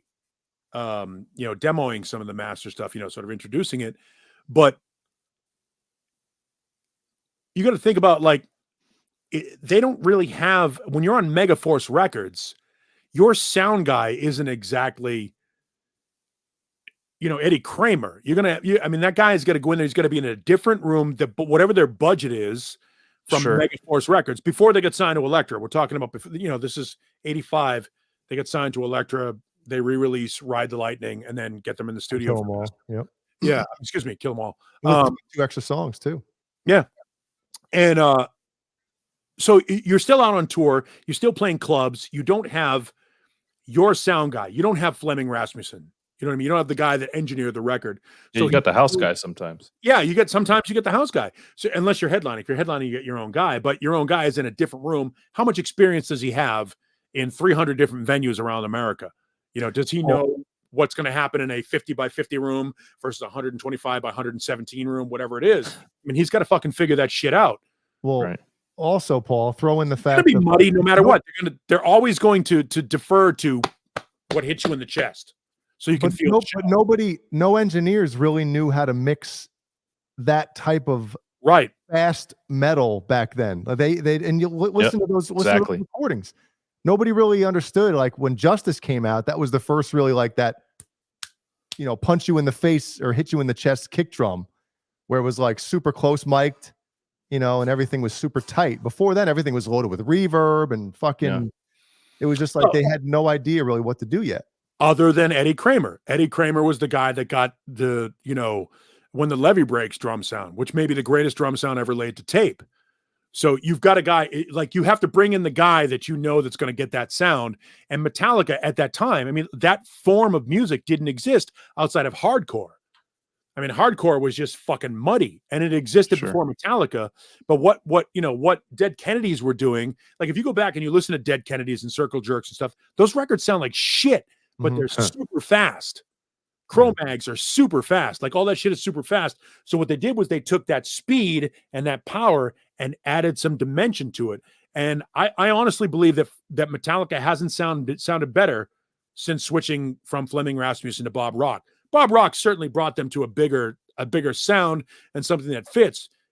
But it became like Bon Jovi. It became like Motley Crue. It became like a bunch of other bands, just a shitload of power. Whereas when Fleming Rasmussen was mixing Metallica, it was unique. And nobody sounded like that. There were 2 bands that sounded like that, Metallica and Anthrax, that had that crunch and power while still being restrained. Like you couldn't listen to Metallica, their early stuff, when Fleming was running the board, and the Anthrax records too loud. Like it never hurt your ears. You could crank it up as loud as you needed to, and whatever that unnatural ceiling was from an audio standpoint, you could never listen to Among the Living too loud. It never gets never gets unappealing to your ears. Mm-hmm. Yeah. But I know if like, for instance, right, if you take the Black Album snare drum or just drum sound in general and put it on an earlier Metallica record, like it won't work. It's just right. You know, that goes back to chemistry we were talking about earlier. Yeah. There's too much power. And once you start to play, you know, fast, all this double bass stuff, because the Black Album is, you know, the drums are pulled back as far as the speed and everything like that. The tempos are pulled back. So it's just different. You know, everybody, you know, I complain about a lot of mixes and stuff like that on certain things, but I don't know. And again, ask yourself a question, Jay. If Metallica had the water, my mouth is is getting dry. Yeah. So go ahead. And you guys wonder why I drank so much. If Metallica had the drum sound that Bob Rock put on the Black Album, or Load or Reload, and that sounded, and that was on Ride the Lightning, would it have sounded the same, or would it have created the same reaction? Because music is a visceral reaction. It's not beer, it's not sneakers, it's not something tangible that means the same thing to everybody. Like when you hear a song, would Eddie Van Halen's guitar sound, if he sounded like Jimmy Page or Jeff Beck, would it have been the same? There's like that. We've mentioned chemistry 3 times tonight between singer and guitar player from a songwriting standpoint, from producer and band to make sure a sonic standpoint. Now ask yourself, if that sound had appeared on Ride the Lightning or Master of Puppets, would it be as great an album? Which is why I have a problem with remixing or remastering a record, because the record is a moment in time. I don't want the cough taken out of Black Country Woman from Physical Graffiti and from Zeppelin. I don't want that cough taken out. I want it left in because I want to hear the sound of the rain in Could This Be Magic on Women and Children First. I want to hear those things. And when you start to remaster and make something a little bit more perfect, it loses a little bit of its character. So I ask you a question. Remastering is a little, you know, remixing is one thing. That's a whole nother ball of wax. I guess as an audio engineer, I kind of like the idea of bands putting out remixes because, like, I mean, the original's still there. It's not like they're discontinuing. I mean, if they discontinue the original, then you're an idiot. Not true. Then you're Sharon Osbourne. See, yeah, when she had other, when she did that, when she took when Diary of the Madman and Diary of a Madman and Blizzard of Oz, she pulled those off the shelves when Mike Borden and Robert Trujillo put in the new rhythm tracks so that she could fuck Lee Kerslake and Bob Daisley out of their songwriting royalties and performance royalties.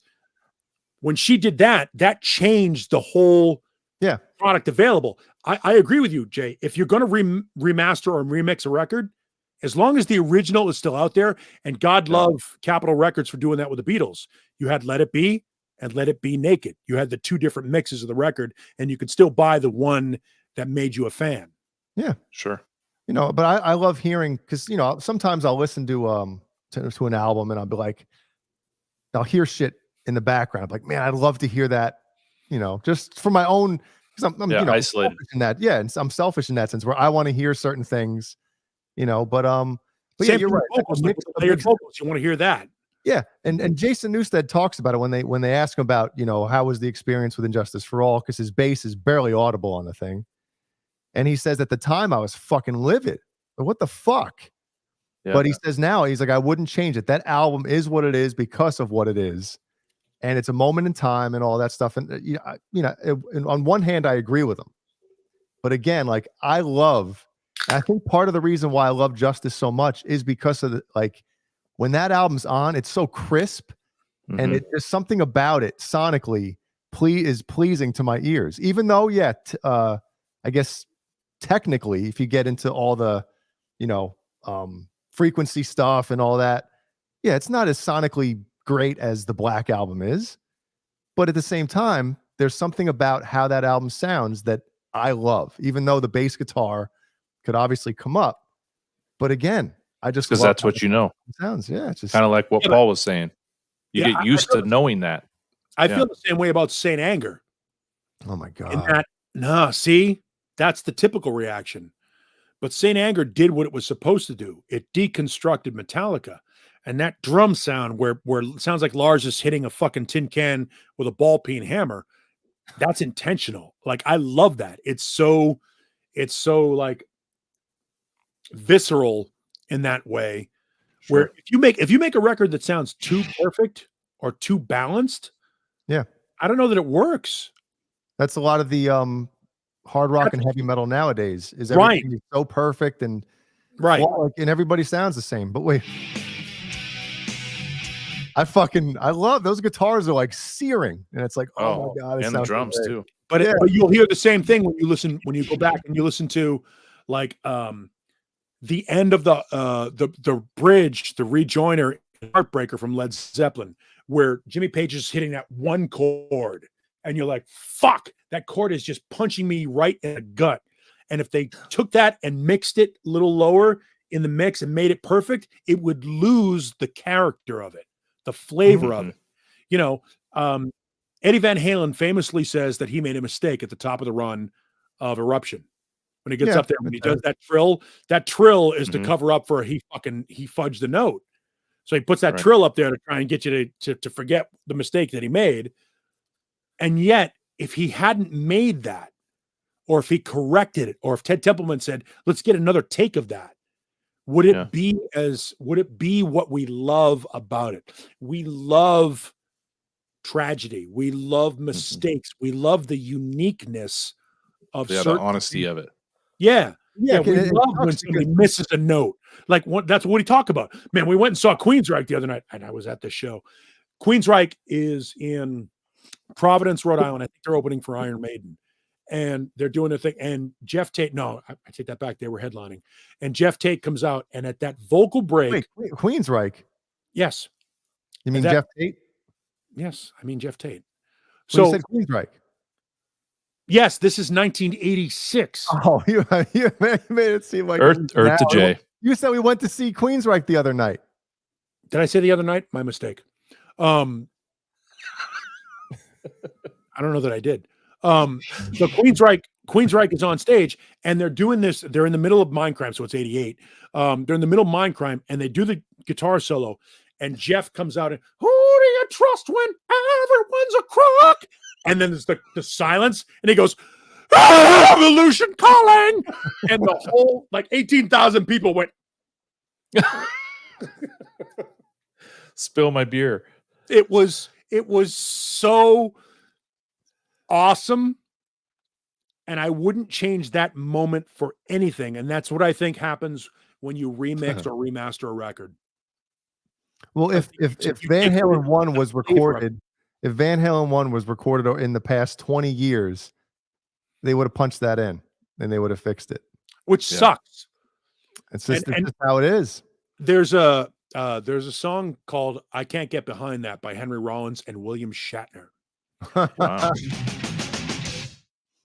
And in the song, Henry Rollins says, I can't get behind things that are quantized and pitch corrected and fixed and perfect. And yet, on the one hand, in the pop world, the pop music world, everybody wants things to be very, very smooth and, and packaged.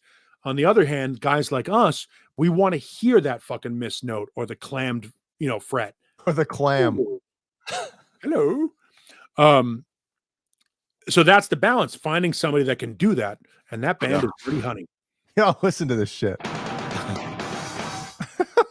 I love that. That's a punch in the face in a back alley. Yeah. Yeah. That's a guy. It's weird though. It's like I want to hate it when the guitar comes in by itself. Hold on, where is it? This one right here. Now I wanted to hate this riff because it's probably the first time they played a 7-string guitar, but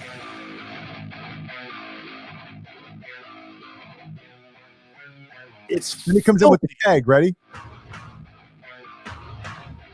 Yes, that's so fucking punk. Like, I don't want to hear Metallica fucking sound. But that's so not what was happening at the time. What was happening at the time was Disturbed and Linkin Park and Papa Roach and Limp Bizkit and shit that was arguably influenced by Nickelback. hip-hop. Yeah, and Nickelback, influenced by hip-hop. And by the way, there's nothing wrong with great hip-hop. We all love it. But that's what was going on in the rock world. So what did Metallica do? Yes, it sounds like a fucking ball peen hammer against an empty keg. And I love that because there's no difference between what they did in 2003, 2004 on that record than what they did in 1982 and 83. It's the same thing. It's a turning point. It's a fuck you to whatever the establishment is. I think it's brilliant. Now, is it as good as the shit that they've done in the past? No, but I appreciate the statement. Never thought of it that way.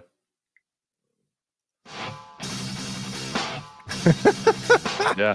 See, my problem with this album, obviously, it's the snare drum, but a lot of it, because there are some cool moments on this album. There's a handful of cool riffs, but again, you know, I love Metallica's long songs of the past.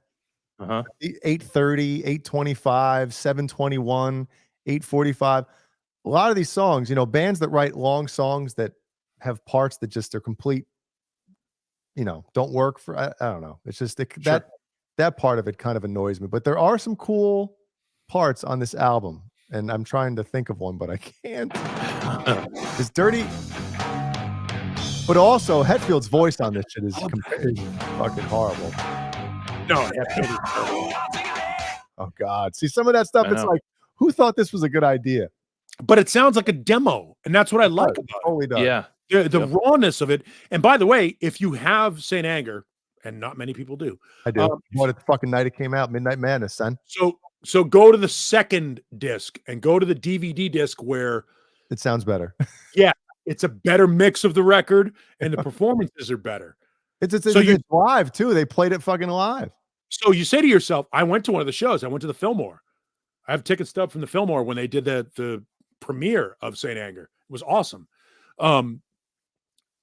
When you go back and you listen to that stuff, you say to yourself, okay, are the songs good? Songs are pretty fucking good. Some of them. Pretty fucking good. Was the performance good with Bob Rock on bass versus Trujillo live in the studio? Nope. No comparison. Trujillo brings what I love about Robert Trujillo is he didn't need Metallica. He could have told those guys to go fuck themselves and still would have been fine. Because he was a big enough name, a big enough and respected enough as a musician. But then Metallica had no choice. They couldn't bring a nobody into the game. Right. They had to bring somebody that had some juice. And Trujillo immediately brought credibility to that band, which is why the performances of him on the DVD, the DVD of the second DVD on St. Anger, now you can look at the record differently. You can look at it without Bob Rock trying to make it sound fucking fantastic. You can sit down and break down the songs. Are the songs good? Some of them are pretty fucking good. They don't sound. Let's not get crazy. Some parts are pretty good. That's Remember, my point. Go ahead. On Some Kind of Monster when he's trying out Robert Trujillo, and they play a song, and then they're like, "What do you want to play?" And he says, "Let's play Battery." And all three of them look at each other like, yeah, because they like couldn't. They couldn't believe it, and then they played it, and they're like, "That was when they knew this is the guy." Robert Trujillo hasn't been played that way since Cliff. Didn't he say that? Didn't one of them say that? Yeah. Trujillo was the right guy. He was the right guy at the right time. Super talented. To me, one of my top 5 bass players of all time. Well, I think technically, if you're going to pick a bass player, I think he's the best bass player that's ever been in Metallica. Oh, absolutely. I think he's better than but I think when you look at just he understands the instrument different than Cliff did. I'm not saying that Cliff was a better songwriter. There's no doubt about that. And Cliff is the reason why Metallica really went into the guitar harmony stuff and he was a fan of Thin Lizzy, and he was a fan of T-Rex, and he was a fan of that and Rush, that twin harmony thing. Cliff was super important. If Cliff's not in Metallica, Metallica is not Metallica. Yep. If Cliff's not in them for, Ride the Lightning and Master. Obviously, the Kill 'Em All record was pretty much written. McGovney was there. I mean, the bass stuff on Kill 'Em All is not outstanding. You start to see Cliff's influence on Ride the Lightning and Master of Puppets. And then obviously, whatever James did or James and Lars did to make Justice, and I'm sure, Bob Rock influenced the Black Album and Load and Reload, whatever it was. That songwriting partnership improved tenfold or more between Master of Puppets and Injustice. It's funny when you go to, we just played some Saint Anger stuff, and you go to that from like, I know. You bob your head to this Saint Anger stuff. You don't. But it's different. The Saint Anger stuff was deliberately put out there. It would not be that. I know. I 100% agree. I love that. The Saint Anger record was deliberately to say, hey, fuck you. Fuck you, rhythmic music. Fuck you, pleasant listening. Perfect. Yeah. 50,000 people throwing their fists in the air. We've never been that band, and we became that band on Load and Reload. I love the fact that they punched you in the face with Saint Anger. Now, that doesn't mean I love the record. I don't love the record, but I love the statement. Sure. See, I was pissed because I remember when they had that little teaser on their website. People thought like everybody. Let me try to find it again. I'll go back to Stanger, as Kirk calls it. When it came out, the first teaser clip was is it from Frantic? Yeah. Let me find it. Is this it? I don't think this was it. Listen, the guitars are out of tune. Man, the whole record is cacophonous. Like, oh my God. Where's the whole this? So this was the first clip that they showed. It was like a repeating thing on the website, right? And I was like, all right, this is pretty cool. Fuck that snare drum though. I love it. Are we gonna get flagged? Maybe. Take care. Are you allowed to play Metallica for free? I'm trying to find a part. So this, right, comes in. It's cool. Riff, right? It's awesome. God,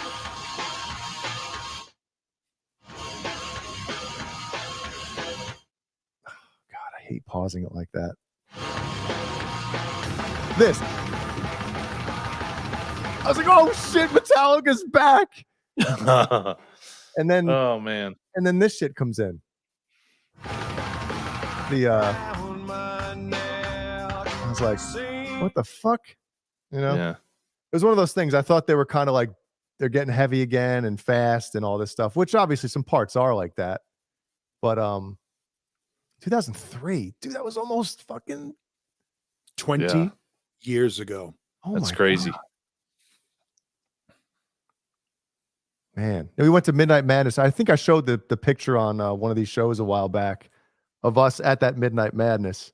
And me and my brother-in-law, obviously not my brother-in-law back then, but we put on wigs, like headbanger, fucking mullet wigs. Yeah. And like old headbanger clothes, like a fucking thing, flannel tied around. We went dressed up to get a Metallica CD at Midnight Madness. That's funny. Yep. Yeah. So Kurt, you're like melted right now, aren't you? You're like melting into your chair. No, I'm good. Are you? Okay. Yeah. Are we having any segments tonight as far as you want to take some calls? Should we take a call? Sure. I don't know what the number is. I loved answering questions last time. I loved that.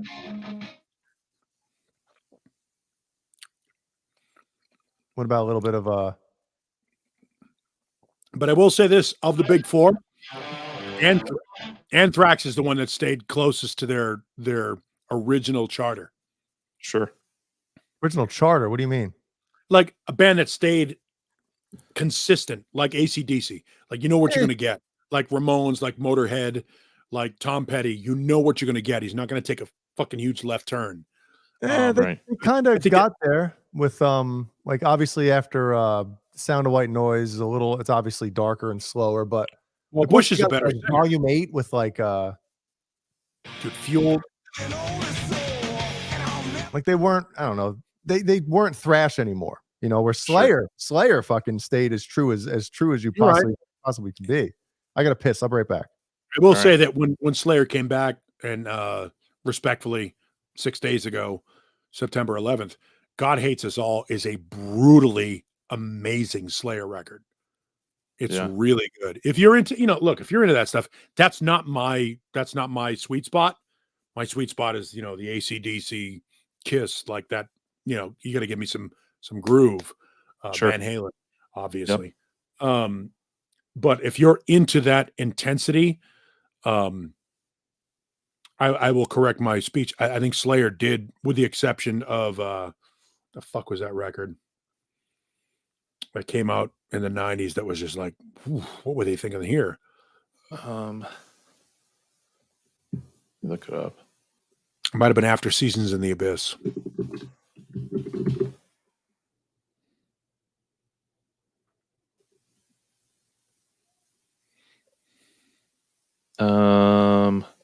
Let's see. This isn't as easy as I thought it would be.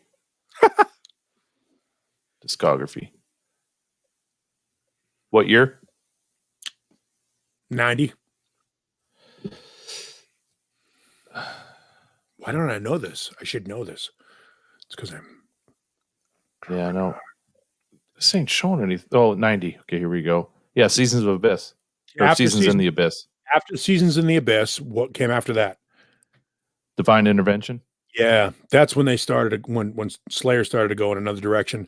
Obviously, Anthrax had to do it because they had a new lead vocalist.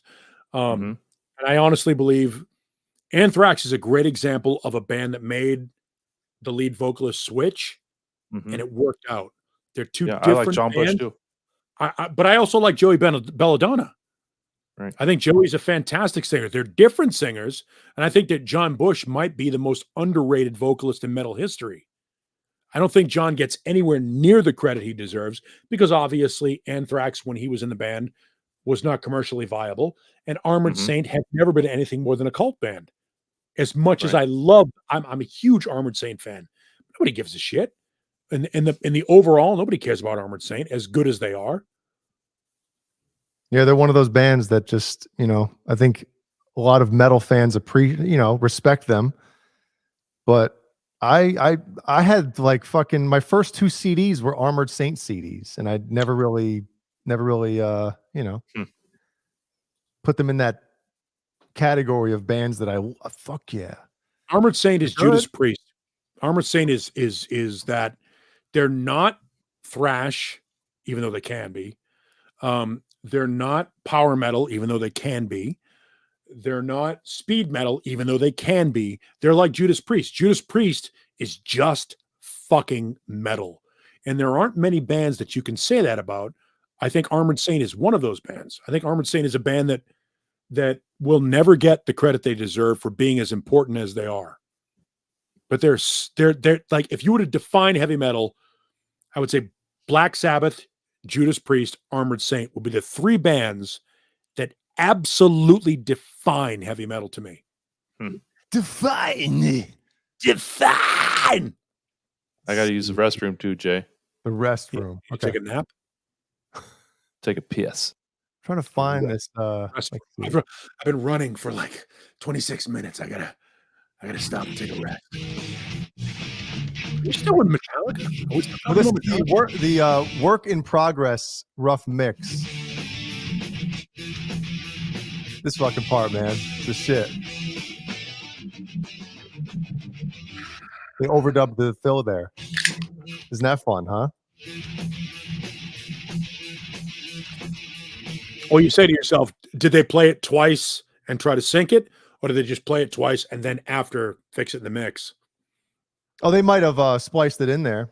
Yeah. Who knows? But it's just funny when you listen to the song, you're like, where's the drum fill? That's a cool fill right there. So they obviously, either punched it in or extended the mix by a measure. Dude, this is the part after the dun, dun, dun, dun, dun, dun, dun. It's the part under the solo, and I mean the rhythm guitar here is the shit. Well, fucking Hetfield was a goddamn machine on Justice. Not unlike Malcolm Young, James Hetfield and Dave Mustaine as well, and Scott Ian. there are some guys that have a right hand Mhm. that is Like intangible. a battering ram. But it's an intangible. You can't. It doesn't perform the way you expect it to. It performs in a signature way. Each one of those guys has a right hand that has a swing like a drummer would have, a swing that is unique to them, and it is the right hand of every rhythm guitar player that makes the difference. And rhythm guitar players are the foundation for every fucking band we love. The rhythm tracks of Eddie, the rhythm tracks of Jimmy Page, the rhythm tracks of Tony Iommi, the rhythm tracks of Richie Blackmore. Those guys, those rhythm tracks, those things that create the base upon which those amazing solos that we love and recognize so much are on. It's the rhythm guitar player that makes the band. And every band that we really love, whatever the band is, every band that we really love, we know the guitar player is an amazing rhythm player. And if they're not, we don't love them. There's a groove there. There's a swing there that is intangible. It's funny you mentioned Eddie Van Halen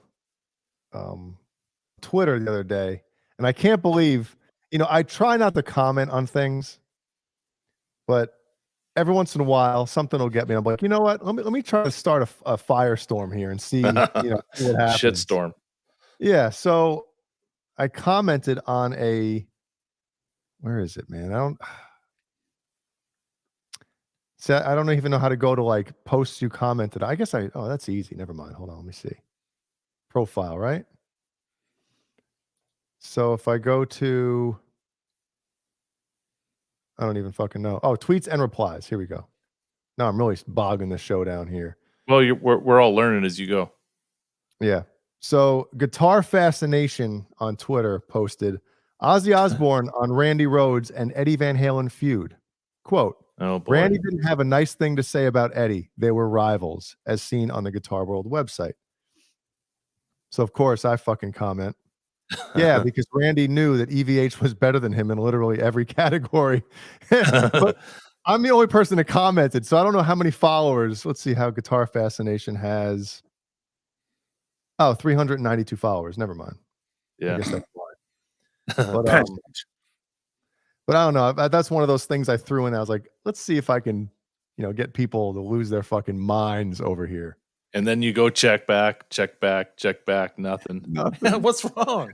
No, I know why I fucking hate social media. You waste time for nothing. Fishing. Fishing. Yep.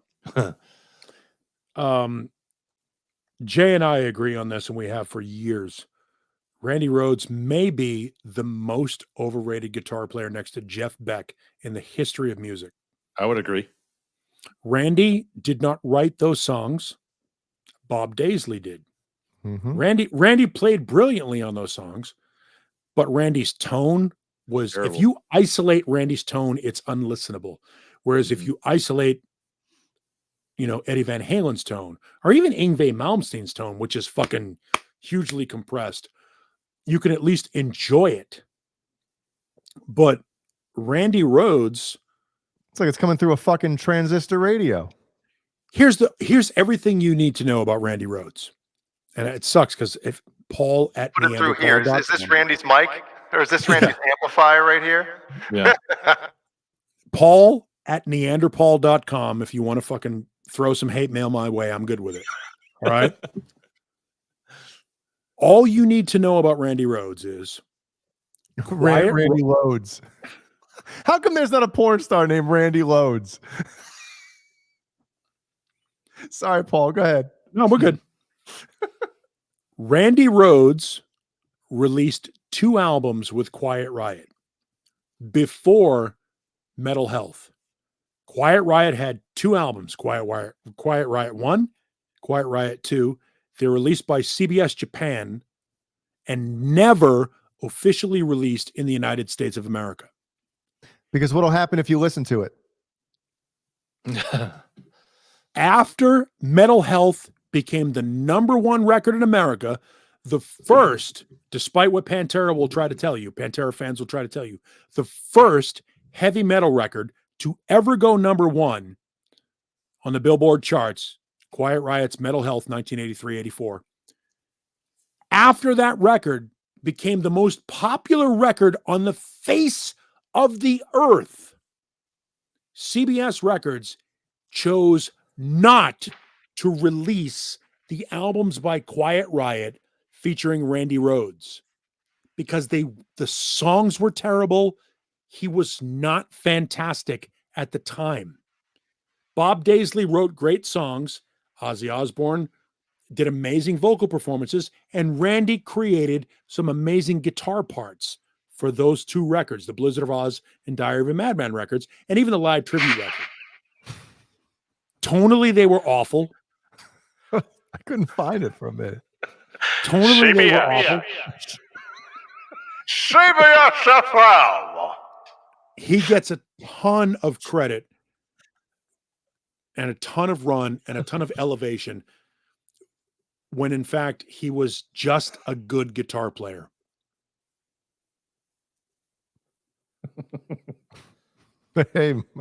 He was an amazing guitar player, but he's not as great as Eddie Van Halen. He's not as great as Yngwie Malmsteen. He's not as great as all the Steve Vai and Joe Satriani, or if you want to get down deeper, Vinnie Moore or Joey Tafola or all those fucking guys. Yeah. Clancy.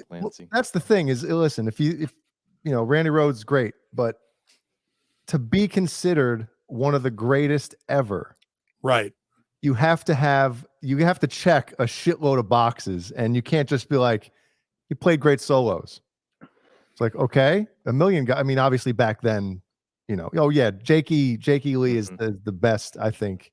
I'm a huge Jake fan. Ozzy guitar player. But his better work was done with Badlands outside of Ozzy. Mm-hmm. But yeah, I mean, I don't know. The songwriting thing, you know, Eddie could write a fucking song and did for decades. Tune. Yep. Tone. Yeah.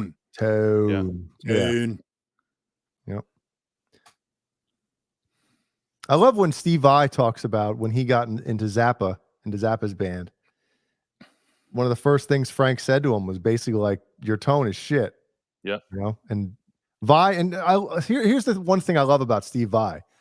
Like sometimes he'll talk shit about himself and say certain things of like, hey, at this point, I didn't know what the fuck I was doing as far as my tone. You know, where some guys, they'll never kind of make it seem like they didn't know what they were doing at some point, which I love that about Steve Vai. There's a new documentary on Steve Vai on YouTube. A guy from Ibanez, a guy from an Ibanez website did it. Yeah. It's for the first 30 years of his career. Yeah. You know, to me, Steve Vai is the greatest guitar player on the planet right now. Technically, Steve Vai can do anything, play anything, and pushes the limits of what is capable on the guitar. Look at that. What the fuck's he playing now? Yeah, that big old monstrosity. Yeah. Like that said, I prefer the songs of Joe Satriani. I'm with you. The songs of Blue Saraceno, or the songs of Richie Kotzen. Being a technically supreme guitar player, and I dare you to find somebody better than Steve Vai. You cannot. But that said, at gmail.com. Yeah, you know, Paul at neanderpaul.com. The Hydra. But the Hydra. Yeah. But as Alice Cooper once said, where's the song? Yeah. But Angus Young, he does have Passion and Warfare. Oh no. Yeah. And by the way, he's also got 12 other albums after Passion and Warfare that are fantastic. Yep. You won't find a bigger fan of Steve Vai than I am, but I'm an audience of a small group of people.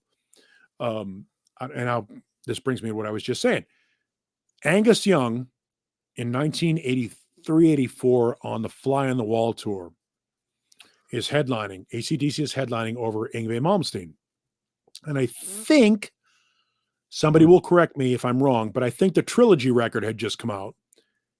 Yeah, but Guthrie Govan is there's nothing he's doing that pushes what Steve Vai has done. There's nothing Guthrie Govan can do that Steve Vai can't do. Well, and there are things that Steve Vai can do that Guthrie Govan can't. There's a good thing about Steve Vai and well, I don't even want to call it a good thing or a bad thing. You can look at it either way. Eddie Van Halen, right? No matter what he played, it sounded like Eddie Van Halen. He couldn't sound like somebody else, right? Right. Steve Vai is the same type of guitar player. Singular. Steve Vai, and I mean, I wish I was a guitar player that had my own sound. Like, hey, when Jay plays, you could tell it's him. I don't have that, So I think that's actually a good quality to have. Where, sure, I mean, you listen to Guthrie Govan play, and it's like you see him play different things, and you're like, this guy could fucking play anything. Sure, hands tied behind his back type of shit. But if I played you 6 guitar players, all right, Guthrie has a very fluid something about him. Where I mean, again, I'm not. But if I play you Steve Vai, I play you Joe Satriani. But I've listened to those guys for my entire. All right. Shit, this is going to be difficult too because it is come up with somebody nobody's ever heard of. If I play you Vinnie Moore, Joey Tafola, Joe Stump, Michael Lee Firkins, Steve Vai, and Joe Satriani. Mm-hmm. Whose riff do you think? And you know who all those guys are, I hope. Most of them. Yeah. If you hear those, which one of those guys is going to have a riff that grabs you? NWO. Ty Tabor is a fantastic guitar player. How about this one? I have a question to kind of jump off of this. All right. If I was writing a song, or if I had a song where I was able to get either Steve, and again, Steve Vai, after Eddie Van Halen, it's Steve Vai for me. And everybody knows that. I have fucking 3 of his goddamn guitars, Right. If I had a song where I needed a solo to be, I had an option, Guthrie or Vai. Yeah, if I wanted everybody to know it was Steve Vai on this song, then obviously I'd pick Vai. But if I wanted a solo to completely fit the song and sound like it was a part of the song instead of Steve Vai playing a solo on my song, I would choose Guthrie because I think he can put exactly what is needed. And, I don't know if you guys have ever seen Steven Wilson. He had put out a solo album maybe about 5-6 years ago. I'm a huge fan. So Guthrie played on that album, and there's one solo he puts down for, I forget the name of the song, but there's a YouTube video that shows him tracking it. And it's one of those solos where you're like, every note is fucking just like, whoa, whoa, whoa. It's a perfect solo for that song. Let me ask you a question because this is something that absolutely fits in with Steve Vai. Steve Vai played a lot of what Frank Zappa charted. Oh, yeah. So ask yourself, did Guthrie play what Steven Wilson charted for him, or was Guthrie allowed to be Guthrie? He was just, hey, play something here type of thing. Do we know that? No, I don't know that. Because Steven Wilson is a preeminent musician. Mm-hmm. Phenomenal. I'm a huge Porcupine Tree fan. I love Steven. I've met Steven over the years. I'm one of his biggest advocates in the United States radio. That said, nobody gives a shit about Steven Wilson as a player. Yeah.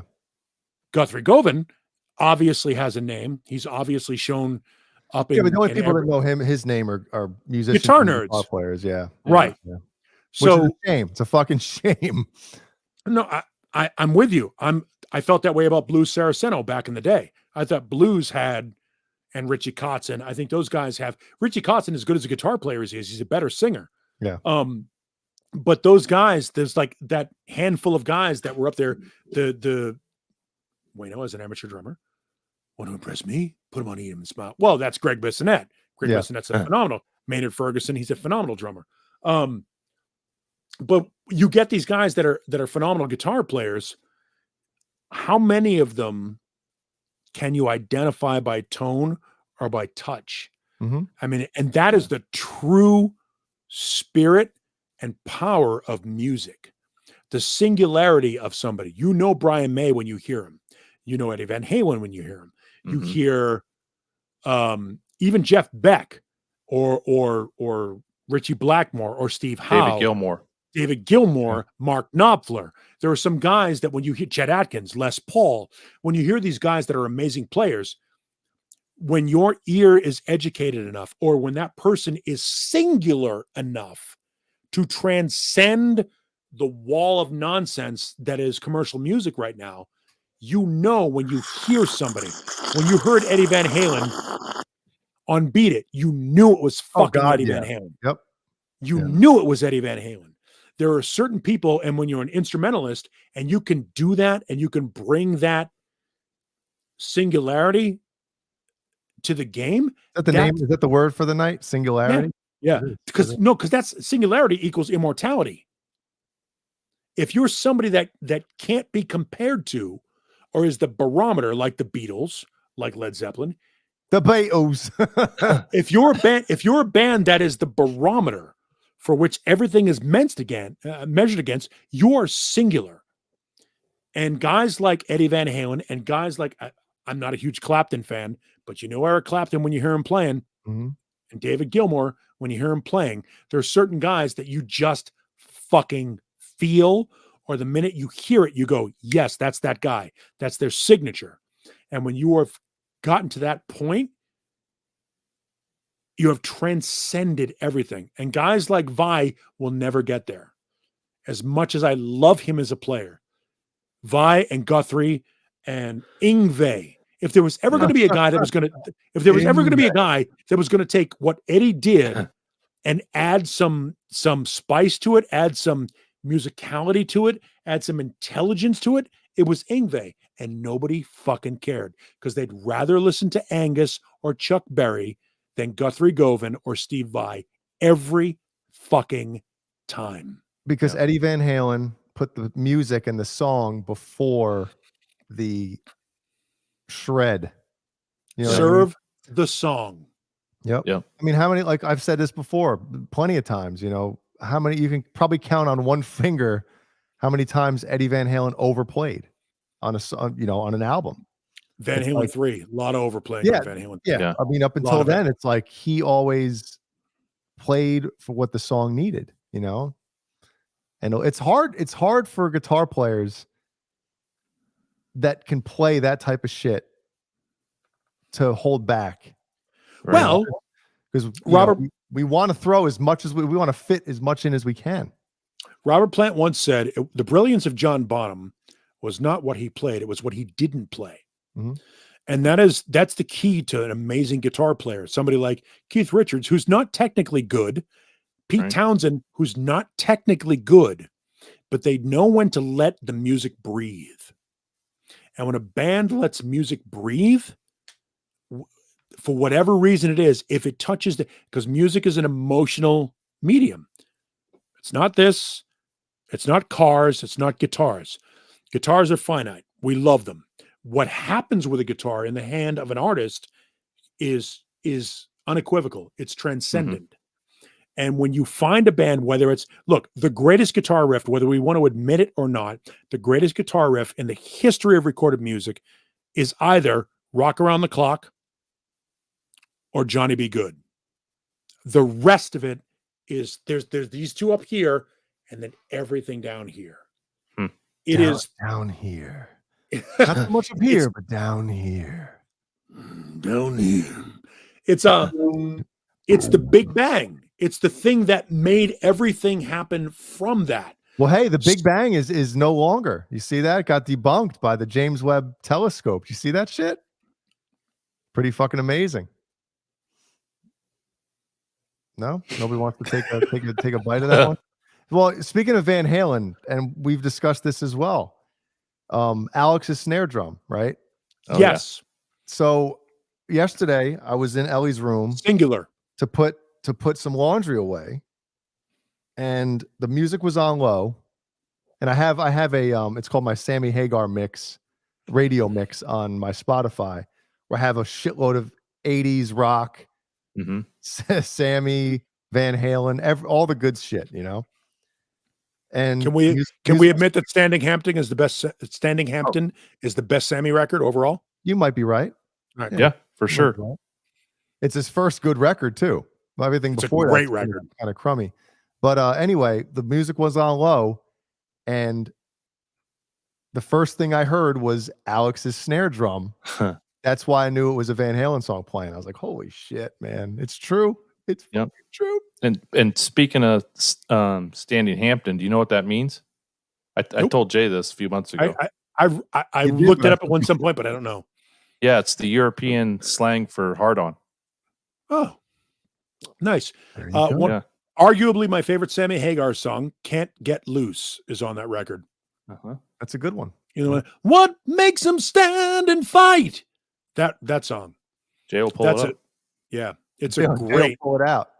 It's a great song. Pull out his Hampton. You know, I mean, as much as I look, my opinion on Sammy is he was a career theater act prior to Eddie Van Halen, became a legend, and then after Eddie Van Halen went back to being a career theater act. That said, Standing Hampton, VOA, 3-lock box, most bands would give their fucking major organs to have 3 records like that. But it can't touch my 3-lock box. Great, those 3 records are as good a 3-record run as any artist has ever released. What do you think of Montrose? Fantastic records. I think Montrose is a name drop band. I think it's a band that like T-Rex, like Sweet, like Slade, like Thin Lizzy. There are certain bands that people recognize as being fantastic bands, but never really mattered. Montrose never really mattered. You know, where the hell is it? You know what one of my favorite songs off of Standing Hampton is? Right here. Let me go to... Wait, let me go to the part.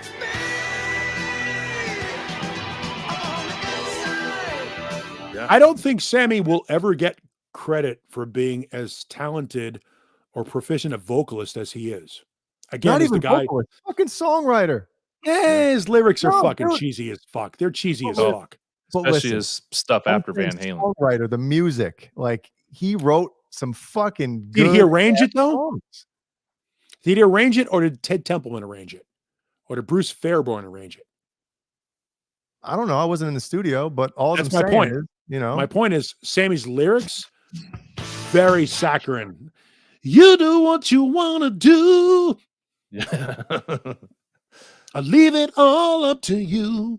Keith Olsen produced Standing Hampton. So performed by Sammy Hagar, written by Sammy Hagar. I mean, obviously a producer's going to come in and be like, all right, let's take this part. Yeah. Let's extend it, you know, maybe change the chords around a little bit, you know, but usually when you're involved in helping somebody write and arrange, you know, you're going to get some kind of songwriting credits. Yeah. Jeannie's favorite. She thought it was Swedish Hiker. No, sweet Hitchhiker, Jeannie. Come on. But take it aside. Take his songwriting and the cheesiness of his records aside. From a vocal standpoint, again, we talk about guitar players and their technical acumen. From a vocal standpoint, Sammy Hagar's range and his tone are singular. Mm-hmm. There aren't a lot like Lou Gramm. He's a lot like Lou Gramm from Foreigner. Lou Gramm's fucking phenomenal. These are guys, vocalists, who don't get the recognition of Bruce Dickinson or Ronnie James Dio or Rob Halford or Robert Plant, or Jeff Tate or whatever other guys you want to mention. But Lou Gramm, when you hear Lou Gramm sing, you fucking know it. Mm-hmm. Mm-hmm. When you hear Sammy Hagar sing, you fucking know it. And there's something to be said for singularity. The Edge from U2, of course, KXM Rocky. Of course, you wrote those songs. The delay pedal is singular. No. But you know what? There are guys though. The delay pedal. David Gilmour without a delay pedal. The Edge without a delay pedal. Yeah. There are certain guys. Wes Borland without a delay pedal. There are certain guys for Andy Summers. Yes, where the delay pedal is integral to their sound. It's one thing to use it as a crutch. It's another thing to use it as a flavor. And if you use it as a flavor, great. Mm-hmm. Two of my favorite Sammy songs are on VOA. It's Swept Away and Rock Is in My Blood. Those two songs. Yeah, those jam, are good. Rise of the Animal. Oh, yeah. I love the Rise of the Animal is fucking fantastic. Yeah. You know, you make fun of Sammy's vocals, and I get it, or his lyrics, but dude, he has some songs with some really good lyrics in them. It's not like he never wrote. Oh no, I never said that. But yeah, I get the cheesy stuff. For every right now, there's a not enough. Yeah, half the songs on those Van Halen albums were great, you know, written vocals, and the other ones were cheese. Dude, for every When It's Love, Dreams, fucking for every right now, there's Spanked. Yeah, I mean, so you've got, I mean, Sammy, don't get me wrong. When he hit, he was fucking fantastic. His average is not as good as Eddie Van Halen and the rest of that band elevated him to. Sammy Hagar, super talented guy, but really Billy Squier, who met a fucking great guitar player. There are a lot of guys like Sammy Hagar. Now, that said, from a songwriting standpoint, there aren't a lot of guys like Sammy Hagar as a vocalist.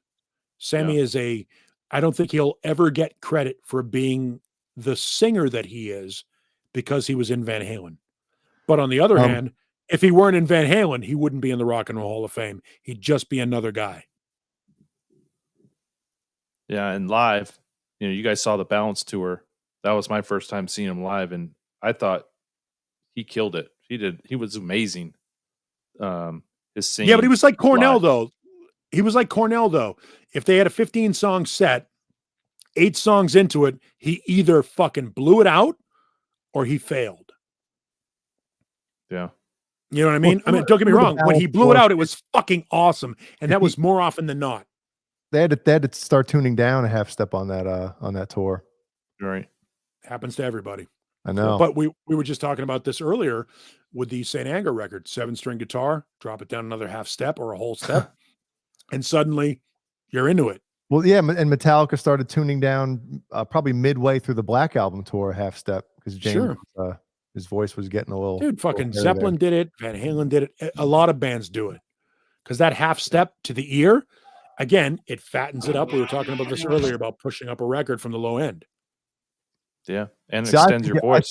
I think it takes the magic out of the songs that were written in standard tuning. When you start tuning stuff half step down, it doesn't have the same magic. It's weird. Not many people hear that, though, especially when you're at a show. You expect a song, even though we all know a lot of bands play faster live. Yeah. You expect a song. You tolerate or consume a song a half step slower because it's a live environment. You go, well, they're playing live. They can't possibly recreate the energy that they would on stage. See, I'm that fucking asshole that leans over and is like, they're playing this shit fucking lower. I know. You're 10%. I'm that dude. They're a step and a half down with the circle. Yeah. It's muddy as fuck. He's 76 years old. I understand that. No, I'm with you. Well, I get it. That's why I'm like, hey, you know, when you're 76 years old and you're still singing and playing the songs you wrote when you were in your 20s. Yep. Right. I get it. I totally get it. You know? I have nothing but whether or not I enjoy the cheesiness of Sammy. For every stupid "I'll Fall in Love Again" song, there's a little white lie. Dude, Out for Breakfast or What Up for Breakfast? That is the worst Sammy Hagar song. Like, yeah, or It's About Time. Or but then you hear Crossing Over and you go, oh shit, he's deep. Yeah. So I don't know. I think again, you have to separate the two: songwriter, vocalist. Sammy has been, for the better part of 40 to almost 50 years, one of rock's most consistent and varied vocalists. The unfortunate part is he never had a Foreigner. He never had a Journey. He never had a Styx or a Boston where you got an opportunity to hear what Sammy was capable of from a technical singer standpoint, because he's got a singular sounding voice and he's got an incredible amount of technical acumen. And, you know, and again, I'm not a fan of Sammy's, but I mean, the undeniable are undeniable. The fucking guy is talented. Yeah. Vocally.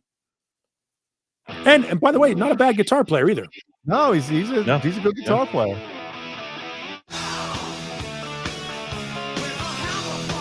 A little bit of Eddie Van Halen on bass there. Bass guitar.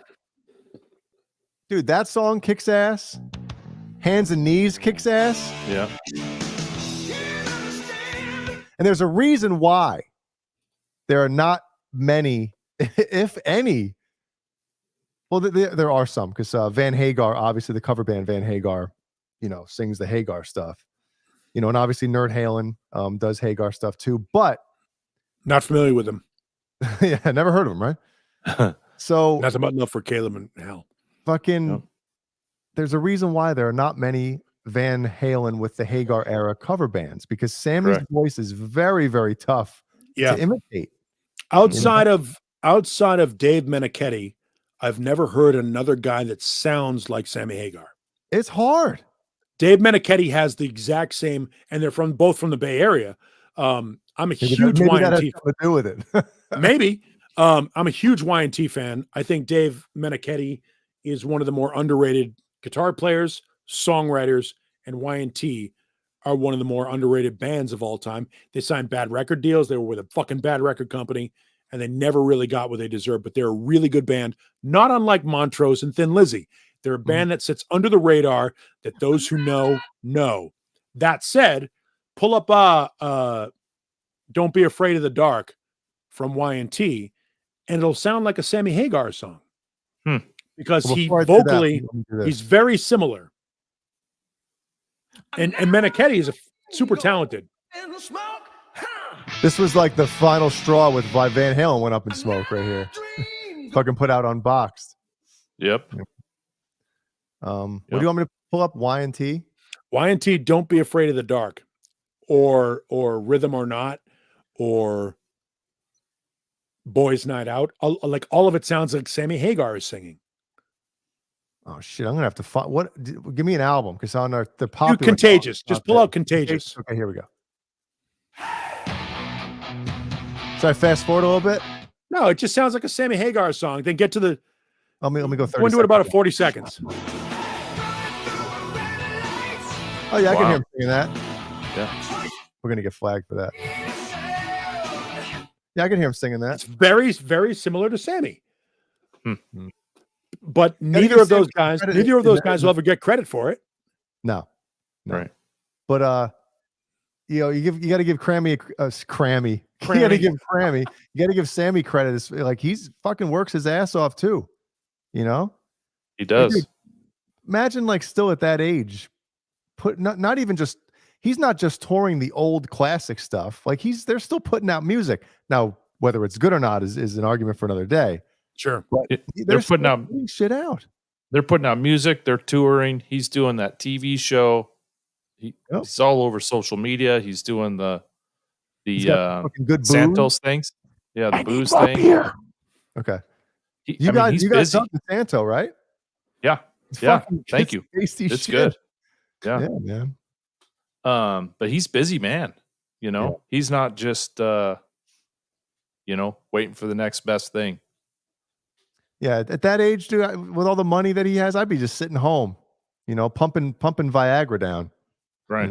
I would be doing shit. Man. Yeah, he's on his private plane all the time. Yep. Insane. I've never really listened to Y&T. Maybe I should give him a shot. That sounds like a cool song, Yeah. Should we take a it's already 1:48? Damn. Yeah. I know. Maybe we should skip a call tonight, or should we do it? I don't know. You got a video to show or no? Not tonight. I do. I have one already queued up. We'll do it at the very end. Okay. Do it. But I think me and Kurt are feeling pretty good right now. We are. I completely forgot who BonerJams was. Really? What? Yeah. Who's he? BonerJams. Yeah. Let's do what's that? Crap. I'm at 5 seconds. Yeah, I know. Wait, let me find a let's see. Paul's putting him down. What's that, Paul? What were you listening to? I didn't hear it.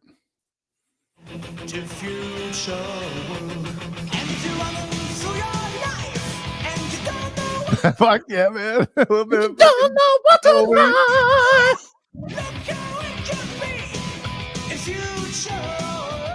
Fuck yeah, man.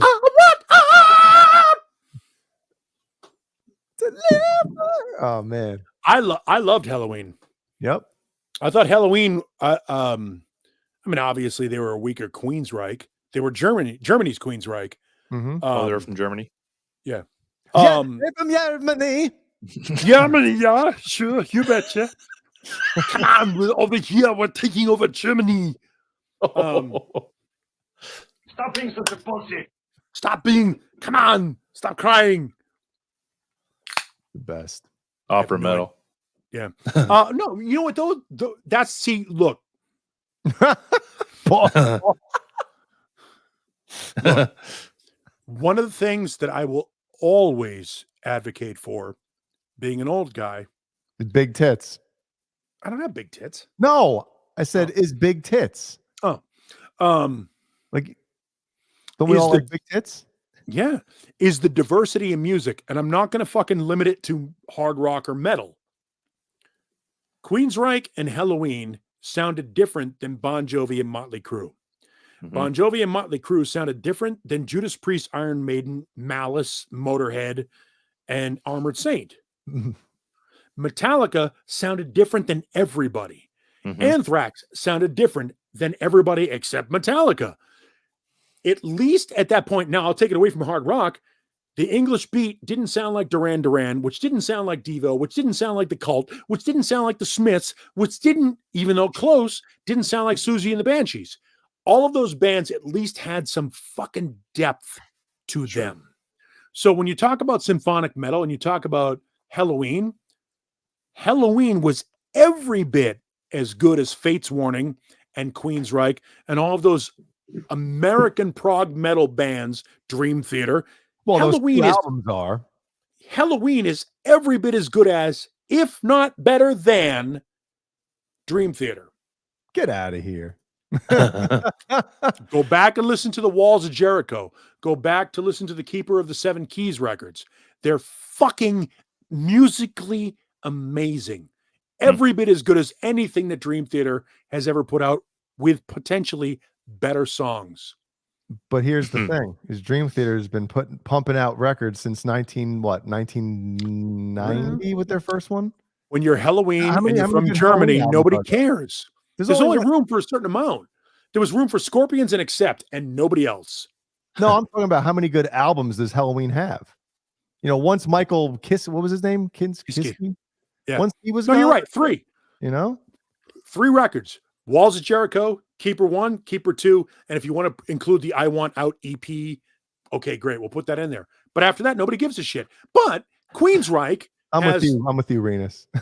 Queensryche has The Warning, minor, Rage for Order, minor, good, Mind Crime, brilliant, mm-hmm. and then Empire, one of the greatest records ever recorded. Empire, yeah, but you know what? But a turning point for Queensryche. You've got Queensryche doing this. They do Mind Crime, and then they're like, "Oh, commercial success. Let's do this and get paid." And that's fine because it's the music business. And if you're not doing it to get paid, you're a fucking idiot. Because it's a business. It's like any other business. Right. If you're working in the music business, your object is, Gene Simmons said this, to be paid as much as possible for the product you provide. That's what you want. That's fucking business in a nutshell. Yeah, you're in business to make money. So if Queensryche, quote unquote, credibility, just like Metallica's credibility after Justice, and Black Album credibility, bank account. Paul is smoking dope tonight. Nah, I'm fine. Hey, but it's good to see you, Mike. Speaking of good songs,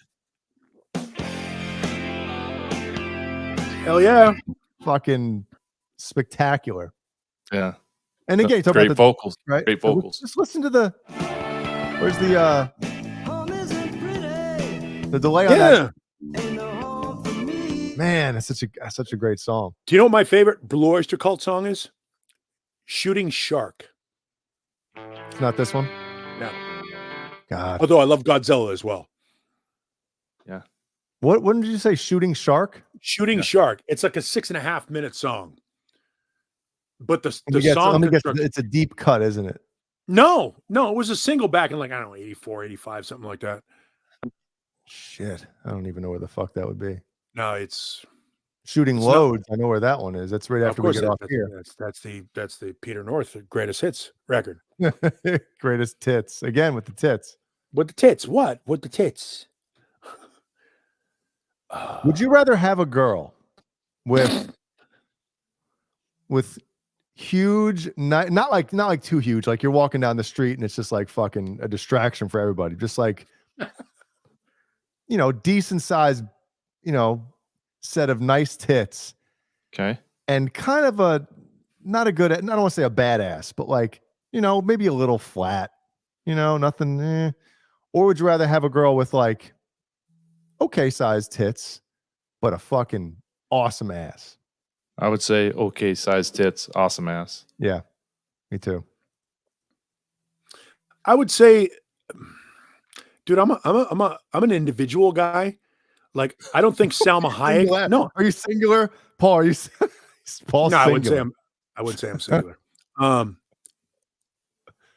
Like, I don't think Salma Hayek is attractive if she's slim, and I don't think Jennifer Aniston is as attractive if she's built like Christina Hendricks. Mm. Well, So yeah, every girl, yeah. So I don't know that great big tits. Don't get me wrong. I mean, every guy loves big tits. Even gay guys love big tits. But I think big tits. This might be an age thing too. I think as you get older, you start to look from head to toe. Head to tits. Head to toe, and all of it matters. So I can't answer the question. I don't get me wrong. I love big tits, but So Jay and I look at it from the neck to the knees. yeah, but you're missing out because Nina Hartley is the greatest ass in the history of photography. So Really? Yes, have you not Googled Nina Hartley's ass? I know who the fuck Nina Hartley is. Of course you do. So I've seen the scene of fucking Peter North blowing it all over her back. Well, the fact that you're focusing on Peter North and not Nina's ass is a little concerning. He's Peter North for a reason. By the way, I could probably identify cocks. Oh my god! Easier than if it's Peter North's dick, you know what it is.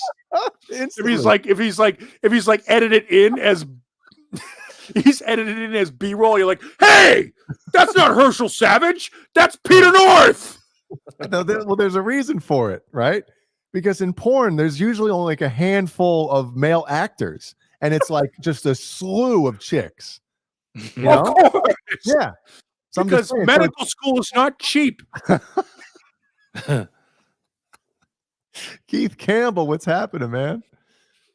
Shit. Remy LaCroix had a friggin' ridiculous ass. Ever see the video of her with the hula hoop? Oh my god.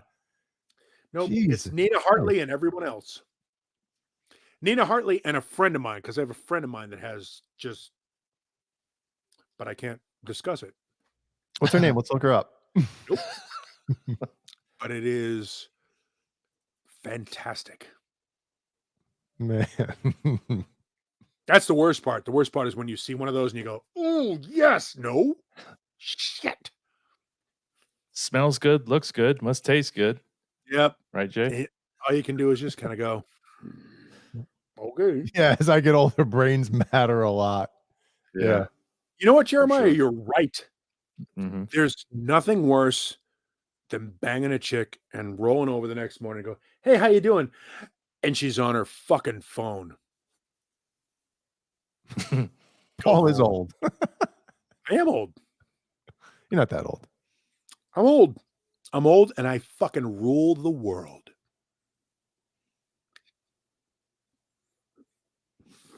I don't know. I just don't want to deal with drama. You know, that's one good thing about, not being like in the dating game or anything like that. You know, you two guys are married, right? Yeah. Mm-hmm. Yeah. I think you're married. I think she's still here. I will tell you, as a man in his mid-50s, dating is a fucking nightmare. Oh, we were just talking about this in the green room before we started. It's a nightmare. I wasn't there. What do you mean you weren't there? I missed it. Oh yeah, I came in at the tail end. Um, when you guys were talking about your small wieners.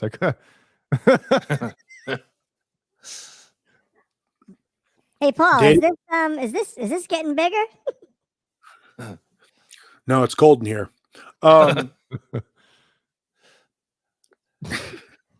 Get the reverse version. We really should take some calls. As a guy in his mid-50s, dating is a nightmare because you've gotten to a point in your life where you don't give a shit about nonsense, said the guy with fucking 4,000 CDs. That's your time capsule.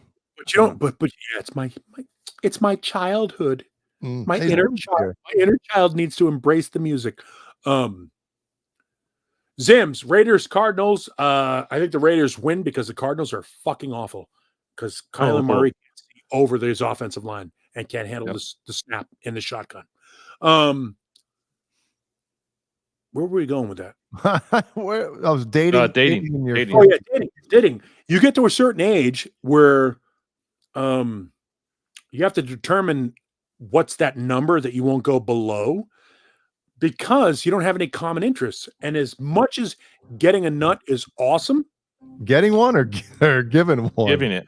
No. You get to fucking when you get to blow your load. No, Paul. I thought it was this. Not receiving. No, it's not receiving. No, it's this way if you're left-handed. Paul's driving a car with right-handed. Grand Prix. You can fucking deny it, Jay, but later on tonight, you're going to look down and be like, oh, shit.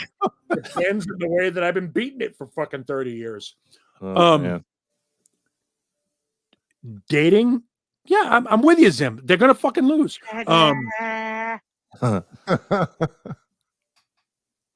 Dealing with fucking hot, and make no mistake about it, hot chicks are everywhere. We all know this.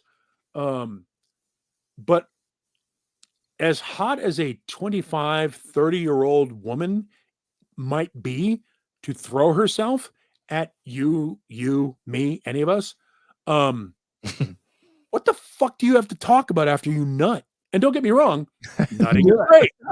Nutting is great. And why do we care? Right.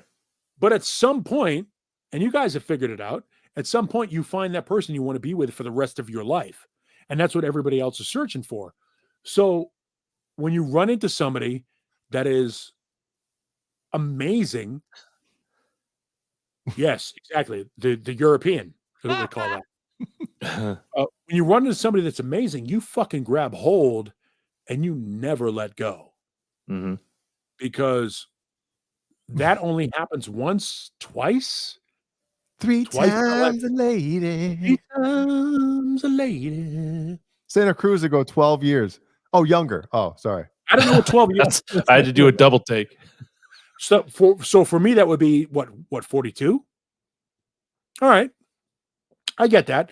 But look, every 5 years, it's 5 to 8 years that there are significant life experience changes in your life. Mm-hmm. So I think if you have friends of yours that are 6 or more years younger or older than you, their world is different than yours is. Their perspective is different than yours is. The music that you loved, okay, Keith. The music that you love is your 12 to 20 period. There's an 8-year period there. So there'll be a little bit of crossover, but when you dig deeper and deeper and deeper, you start to go in a different direction.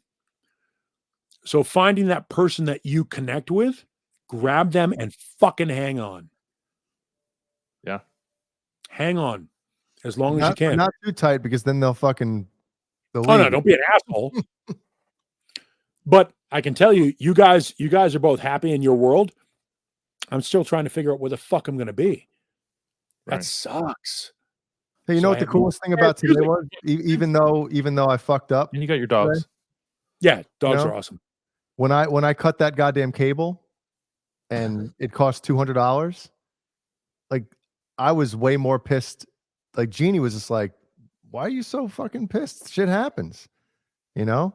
Whereas I think, I don't want to speak for every man, but I think in a lot of men's situation, they do something like that, $200.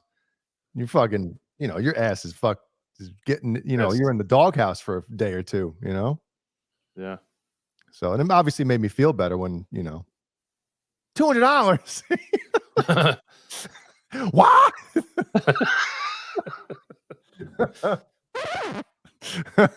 But you're playing the long game. You're playing the long game. You know she's going to be there. Like that's the problem. Like when you find that somebody you trust in them, right? You're playing the long game. You know that in the end there's going to be. How do you know I'm playing the long game? How long have you and Jeannie been together? I was talking about something. 24 years. Right. Holy shit. I'm going on 26. Right. I was with my ex-wife for 26 years. Oh, thanks, Paul. No. The future's bright for me. You know what? Enjoy it while you got it, buddy. You, sir, are a smarter guy than I am. After 26 years, you take stock of who you are and where you are, and you sit back and you go, fuck, man, I've got 30 years left. I better fucking make them count. Yeah. Good luck with that, son. Yeah, it's not stealing. I'm good. No, dude, I can take it whenever I want. Damn, he's like Booker T. We take what we Zim, want. Ready? Zim, you exist because I allow you to. Oh. Wow. I'm kidding. I love Dan. At 26 years, you're sitting with the door open, you know? No. Because I have Really? manners. No, because I have manners. Yeah, I would No say shit with the door open. What's wrong with you? So, hey, sometimes with two young children, you got to shit with the door open in case. No, they're you don't. or something. Yes, you do. No, you don't. Yeah, I have a fucking hard time keeping my dog out of the bathroom when I have to shit. He comes in, he sits in front of me. He's like, "Hey, man, what are you doing? The fuck do you think I'm doing?" Right. Same thing you're going to be doing out in the backyard in 20 minutes. You stand next to him when he shits. So Yes, like, what exactly. you do? And By they the look at way- you in the eyes when they shit too. By the You notice way, that? I praise him when he shits. You think maybe you could give me a little tail wag? Give Tries me a to little lick- fucking encouragement, son. tries to lick your wiener when you're fucking sitting on the toilet. No. Wait, do you have a dog? Pumpkin. It sucks. My dog Tyson is Tyson? Yeah, that was his name when we adopted him. But You know dude, you can change that, right? he's deaf as shit now. Like, I'll walk him in the morning, you know, and I don't want to be that person at 7 a.m. yelling outside, you know. So I'll let him run out real quick in the backyard. Tyson, come here. Tyson, come here. Come here, Tyson. Tyson, come here. Come here. Come here, Tyson. Come here. Tyson. Tyson. Tyson. Tyson. Come here. Come here, Tyson. Good boy. Come on. Come on. Come here. Come here, Tyson. Come here, Tyson. Tyson. Tyson. Tyson. Tyson, come here. Tyson. Tyson, come here. Come here. Tyson. Yes, you're cute. Yes, I love you. Yes, you're. I can't even with this dog. He's so cute. He's so cute. Tyson. Tyson, come here. Tyson. Tyson. Tyson. Tyson. Tyson. Come on, Tyson. Oh, Who wants a treat? Tyson, who wants a treat? Tyson. Too. Tyson, who wants a treat? Tyson. Tyson, want a cookie? Tyson, want a cookie? Tyson. Yeah. Oh my God, this dog. He's so cool. Take a picture. Take a picture of this. Send it to my mother. Send it to my mother. Oh my God, this dog is so cute. He's so cute. What an asshole. I wish he would just fucking come in the house. Come in the house. Tyson. Oh my God, Tyson. I just rinsed out that bowl. and he's going deaf or blind. Sure. He's Tyson, going. They wonder why the dog doesn't respond to Tyson. Tyson, he can't hear you. Shut up. Tyson, he can't hear you. Tyson, he can hear me. Look at him. He's just ignoring me. He knows he can hear me. He can hear me. He's just doing it to spite me. Tyson, come here. Tyson. See, he looked at me. He hears me. Paul's been to the dog park way too many times, or Dude, the beach. I have 4 fucking dogs. I don't know why he doesn't respond to his name. 3 German Shepherds, which, German Shepherds are pretty fucking good. Come on, you guys, just line up and be good. Hold to short. Just sit there. You shit in the yard. Shit in the yard, for Christ's sake. And one Great Dane. Oh, and Stephen Franklin's leaving. And the Great Dane is like 160 Franklin. fucking pounds. And I'm like, you are the dumbest dog on the face of the earth. It doesn't matter if he's named Tyson. Doesn't matter. He doesn't even know his name. What am I doing here? We're gonna show. Come on, I was stalling for you. I was trying to set you up for whatever you needed to do. Dude, Paul, you had me in tears, man. I was dying. I'm not wrong, right? We've all heard it a million times. We've been there. Tyson. Oh. Tyson. Come on, Tyson. Come, Tyson. Oh, you're a good boy. Look at him. He's so cute, isn't he? The worst is it's a family member and they think this dog's greatest. Oh, mine's so well. He is the greatest. And then, yeah. But then you get to the point where you just walk away. You're like, you don't have control over this fucking dog. And you are the alpha in the house.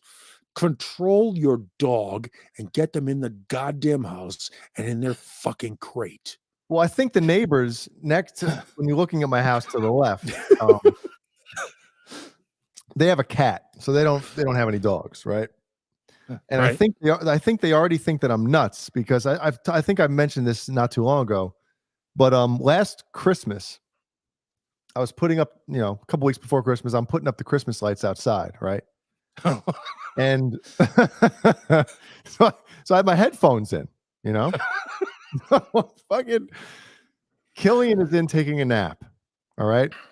So the outside world is non-existent. Yeah. And I have, headphones in. yeah, when you have headphones, the earbuds, I couldn't hear shit, I could hear shit because I didn't have the noise isolation. Right. So anyway, got music playing in my ears and Ellie was at school. And I had her like blinds open up, right? So you obviously see in the house. So anyway, Killian's sleeping. Next thing you know, Joey, our little dog at the time, she passed away not too long ago. But Sorry. she's fucking looking out the window and she starts barking. So I'm fucking, Joey, shut up! Fucking, looking in the window. Through the window. Through the window like a fucking lunatic. Like, Joey, shut up! Like, yell it, right? I look over and my neighbor, he's standing outside of his garage, and he looks over at me. I'm like, dog's barking.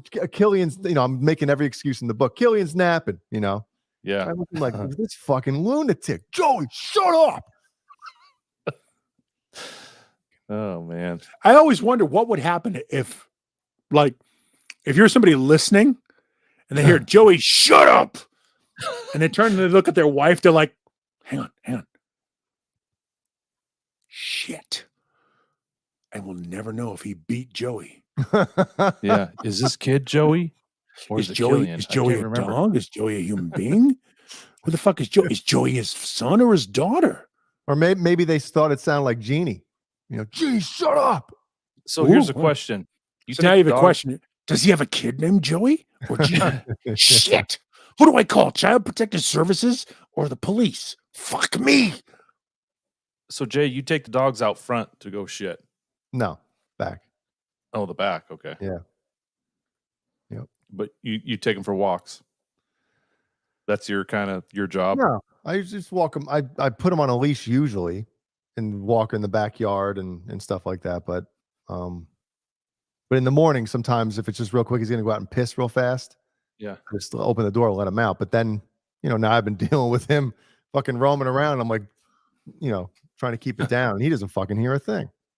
Right. Dogs don't care. They live in the moment. They don't give a shit. Like whatever you said to that dog 12 minutes later, Oh, they're or freaking. 12 seconds later, they don't give a fuck. Yeah. They're like, "What, puppy, dog?" They have like cornerstone words that they react to: treat, walk, out. Like there's like a couple of words that are like, hey, Peanut butter. yeah, Eat. They sit back and they go, food. They sit back and go, we should probably make note of that word. That might be fucking important. Yeah. But the rest of it, they don't give a shit. Bad dog. Bad dog. What? Yeah. Don't do Slipper? that. They don't give a shit. Dogs don't fucking know. By the way, that said, my dogs kept me from fucking putting a gun in my mouth when I got divorced. Like dogs are fucking healing. Mhm. There Totally. is a connection between what we do and what dogs provide us as a species that is fucking amazing. And if I didn't have my dogs, I don't know that I would be here on this show tonight. Yeah. My dogs were fucking essential in my survival. I always say dogs are more excited when you get home than your wife and kids are to see it. Because they don't give a shit. Dogs love unconditionally. Dogs are like, you love me? Fuck, I love you too. You know what I mean? They don't give a shit how much money you make. They don't give a shit what political, affiliation you have. They don't give a shit. You shit with the door open? They don't care. Dogs are like, fucking hug me, I'll hug you back. It's the purest form of love. And I would never, ever sacrifice my dogs for any human being. Fuck that noise. Well, speaking of survival, The fuck are you doing? why haven't we taken any calls tonight? it's we forgot. Let's take What's some. what's before we're wrong done. with this week's segment? Shit, I got the wrong thing here. Fuck are you doing? What the fuck are you doing? So this one, I saw it today on Twitter. Twitter. And at first I was like, I can't show this because, as you'll see, I thought someone got killed. Ooh. Yeah. Well, death isn't funny unless it's No, death deserved. isn't funny. No. Death is deserved. If it's deserved, it's funny. Yes. This obviously isn't in the U.S. Right. Yeah, it doesn't look like it. There you go. Oh my god. He gets out. What the fuck happened? Where's my truck? Look at that. Oh, that looks like it hurt. Just shredded. Oh my gosh. How fast was that train going, you think? That's a I breakaway. love that he gets out. Yeah. He's like, tries to grab the CB. Bruh. I mean, look at that. I got nothing. It's Look at this awesome. guy across the street. Look at him. It's walking his dog. Look at his dog. He doesn't even Hey, stop. I love the fact that the dog didn't react at all. It's like, oh, train hitting a truck every day. I mean, So- it got fucking annihilated. Let me ask you a question, Jay. Does anybody on that train know that it hit a truck? Yeah, maybe the two driver, if people there even driving. is one. You know? Oh my gosh. I wonder Yeah. what he was carrying in that box, or if it was empty. It was human trafficking. There was fucking 100 people in there. That's morbid. Would that have justified their deaths? Like, it's only human trafficking. They're not real people. They're illegals. Fuck them. They don't count. What's crazy is that cab has no axle or tires on it at all. Look at this. No. He gets out. He's like walking out of the door. It's like an apartment that just got fucking like ground like when level. when you're watching one of those things in Vegas where they're dropping a hotel and they implode the hotel, but there's just one room left over. Yeah. And they're like, "Hey man, what the fuck?" We're back to regular speed now. Goddamn engineers. That Guy's can't like, be- it's not- well, look at him. Like when he gets out, he's like, "What happened?"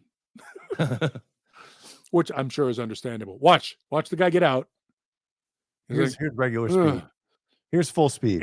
Ain't that but a bitch? What the fuck was that all about? Shit! Somebody knock. What the? Hey, what the? Like he wasn't even in the truck. No, I know. What T-boned me?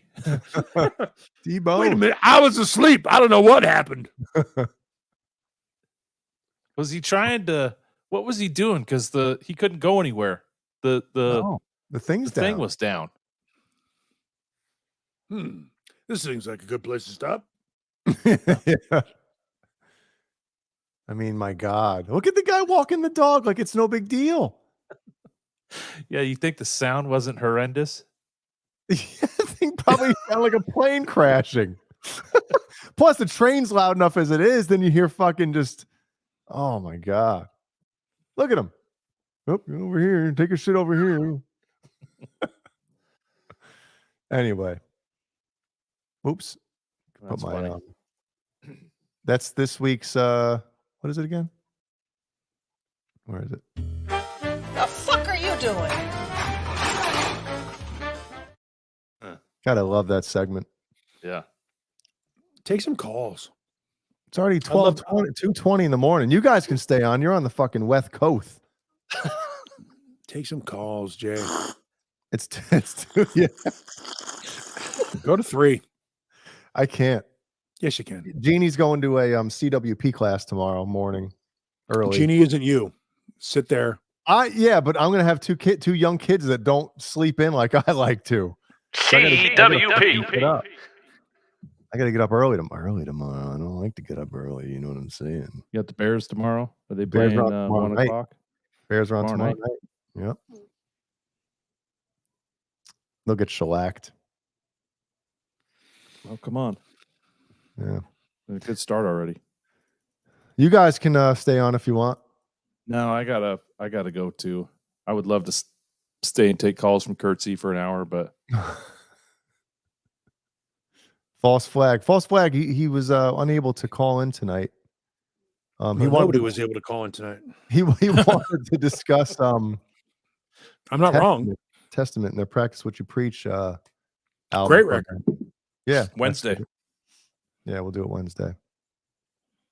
Thanks, Nelson Rodriguez. The Dark Order.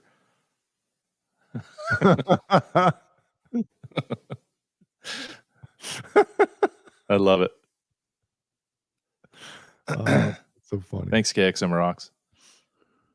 Was it a good show? I hope it was. No. Not remember Paul's talking about waking up and seeing somebody on their phone. It's the worst. Not that I've ever done it. How many beers have you had tonight, Paul? 9. 9. Oh my! 9? What's the anal content? I mean, alcohol content in those things. No idea. I'm not going Come to. on, no, you got to look at it. I don't know. It should say it, shouldn't it? Man, I'd be on my lips. Oh yeah, because we could fucking see that. Let's Right, see. exactly. Well, after 9 of these, you think I can see them any better?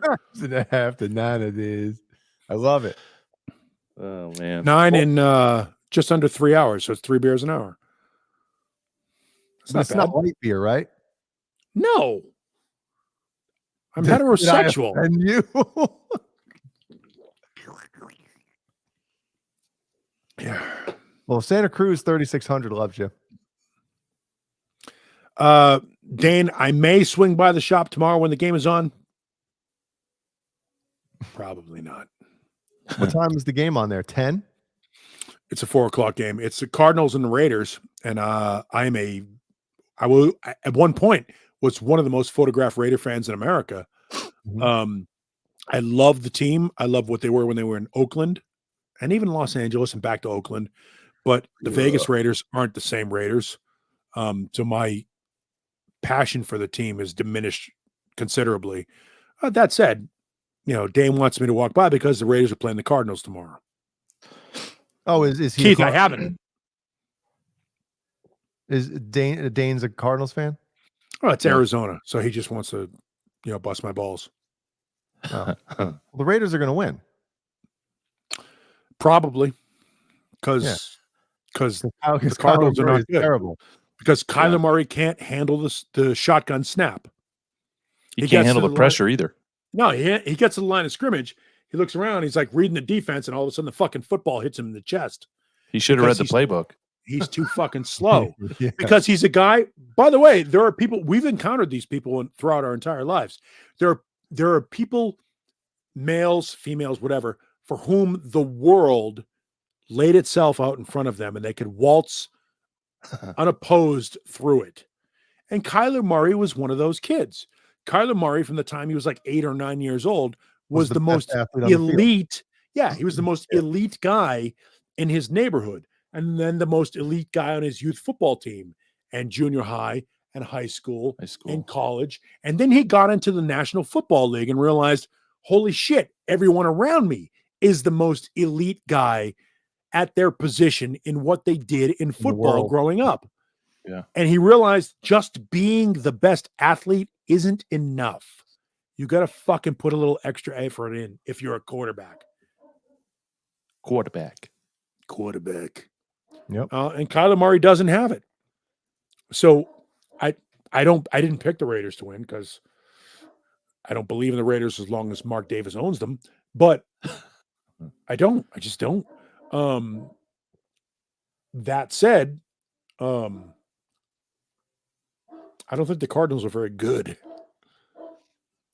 But I did pick them to win. You did? Yeah. Wow. I picked against the Raiders because I just don't think Josh McDaniel's a good fucking head coach. I don't think he's going to put the personnel where they need to be to make the right plays. But we're getting too sportsy right Derek now. Carr can't be throwing 3 interceptions either. And Derek Carr's not an elite quarterback. He's a very good quarterback. There's elite, very good, NFL level, and then fucking scrub. Mm-hmm. And no, it just is. Yeah. You've got guys these guys are, look, if any of us could throw a football, if you and I could throw a football 80 yards down the fucking field and hit a guy between the numbers, we'd be making $12 million a year, but we can't. These guys have elite level talent. That said, there are levels of elite level, and neither Derek Carr nor Kyler Murray are at that level. They're not Aaron Rodgers or Tom Brady level. They're just not. Yeah, the only guys on that level are those guys. Josh Allen and Justin Herbert. Oh yeah, Joe Justin Burrows. Herbert. Yeah. Yeah, I mean Justin Herbert, Joe Burrows, Josh Allen, maybe Tua. Who knows? Oh, come on, let's give it some time. Give it time. Maybe. No, maybe. But like these guys have these things. Yeah, Patrick Mahomes. They have an intangible it that you see it when you saw it. When you saw, Barry Sanders, you knew it. When you saw Jerry Rice, you knew it. When you saw Walter Payton, you knew it. There are certain guys that you just watch them play, and you go, "Oh my God, these guys are at another fucking level." Neither the Cardinals nor the Raiders have that guy on their team. Well, Devontae Adams, you could say, is There's an argument to be made, but was it Devontae Adams? So was it the fact that fucking Aaron Rodgers was serving it up to him? Yeah, we'll find out. We'll find out this year. Mm-hmm. Right. Yep. All right, I gotta go. Yeah, it's time. Yeah. Paul, 9. Oh, is this 10 or 9? 10. Oh my shit! Where's the sip? Hit it. The 11th one is right here. There it is. Well, Paul, thanks for joining us tonight. It was a pleasure. We talked a lot of music. Oh, is this going to happen tomorrow morning when you wake up? I already had that this morning. What did it to you? I made some homemade spaghetti sauce, and it lasted about I probably reheated it a day too late. Did that start where you like all of a sudden that was happening, and then all of a sudden it's just straight. It feels like battery acid after a while. It's like you're almost touching your asshole with the branding iron. Yeah, you're afraid to wipe. It's like because it hurts. Yeah, you just want to use a snow cone. And then you sit back and you say to yourself, "You know what? I should probably take some Senna because 12 hours from now, because from 12 hours from now, Senna. You don't know what Senecot is? No, you kids. I know what Pepto-Bismol is. Kurt knows what it is. Yeah, Kurt knows what Senecot is. Coagulate, right? It's the greatest. Senecot. About 9 hours later. 9 hours? You're going to wait 9 hours? Yeah, because you don't want that shit to happen every 45 minutes. That's what happens when you... What does it do? How old are you? 45? Oh, you're just about ready to get your first colonoscopy. Yeah, it's true. Yeah, I'm not looking forward to it. If I can give anybody advice, take the pills. Oh, instead of the... Oh, yeah. Instead of the drink. Instead of liquid. Yeah, take the pills. Yeah, if you can. Yeah, because this is what happens, right? Yeah, it's gross. Yeah, my dad was telling me when he got his, he was running back and forth to the bathroom, and finally he just says, fuck it. And he just stayed in the bathroom for like 3 hours. Yep, that's you. You just grab your iPad, just sit down. It's a good way to get Yeah. hemorrhoids. Gross. You're shitting your intestines out. You ever? Yeah, you you guys ever? You gotta guys get ever up, wake do a up couple like deep knee bends every 30 minutes.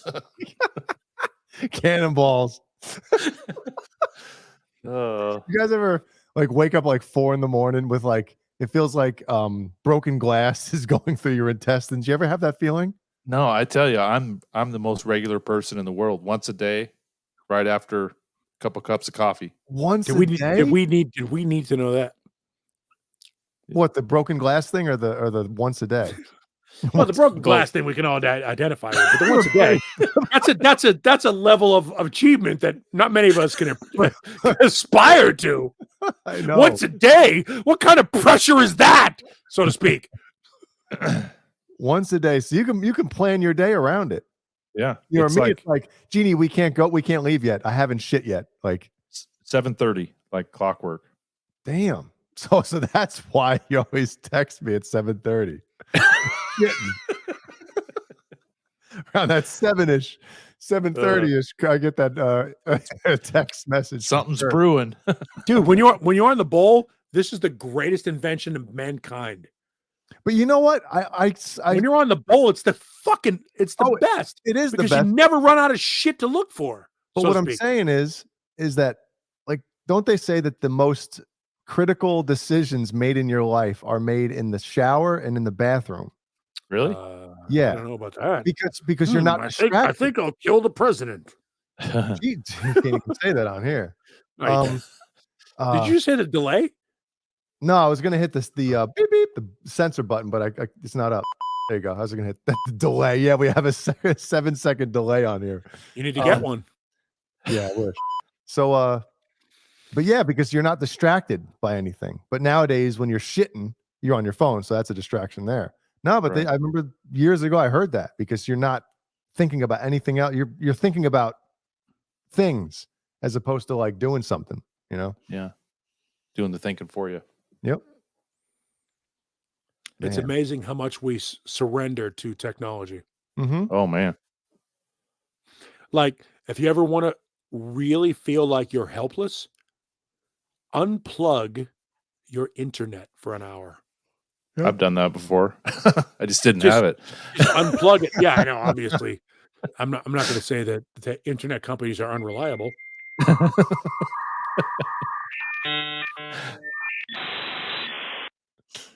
But like, unplug your internet for a while and watch your house react. Oh, Oh yeah, I'm sure as soon as Ellie and Killian get a little older and they rely on that shit. Dad.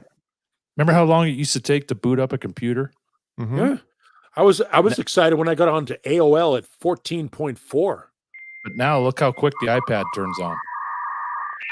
Or a MacBook, you know? Yep. Dude, this iPad has more power. More porn on it than my Nah, dude, I'm not as much as you might think, being the single one amongst us. Not as big into it as saving it on my computer. Yeah, I bet if I was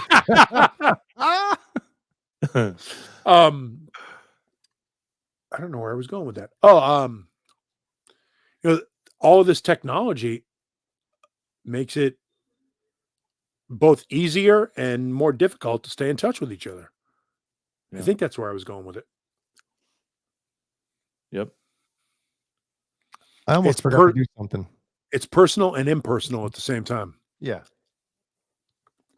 Yeah, We it's- almost forgot to do something tonight. What did we almost forget to do? We're doing giveaways here on the Under the Bus Network. The Right.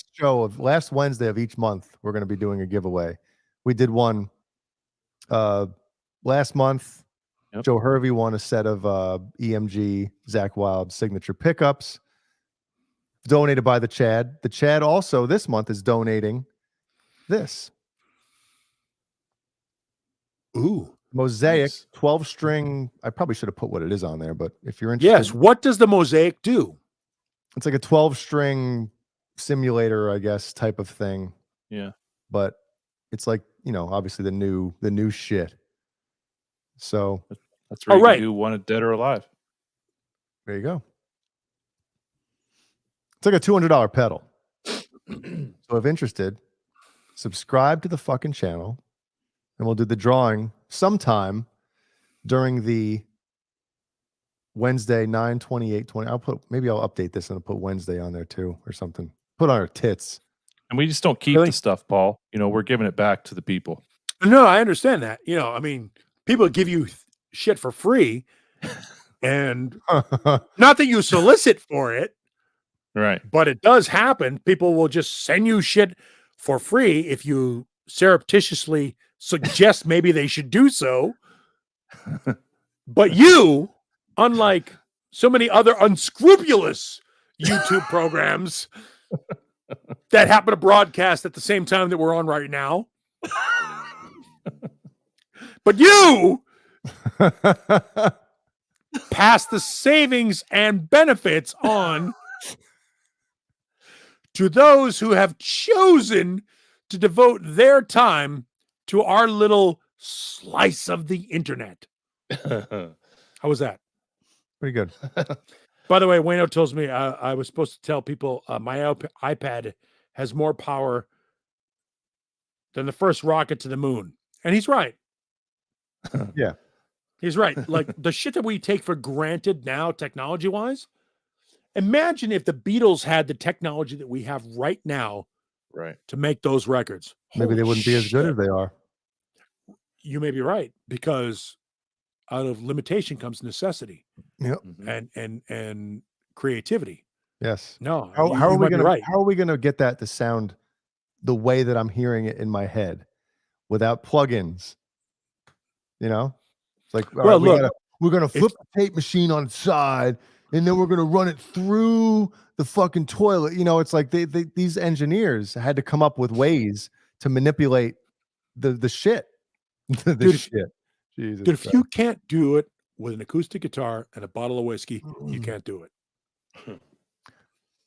Kurt. I'm not, and the whiskey isn't necessary either.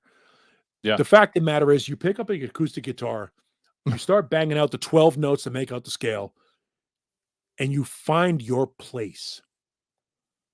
And there are those who are capable of that, and there are those who are incapable of that. And that is the separation between us. There are those who think and vibrate on a certain plane. Ooh, vibrate. And there are the rest of us. And the rest of us appreciate those who vibrate on a higher plane. And those who vibrate on a higher plane look down upon those who appreciate them and smile, because that is the fucking essence of enjoyment.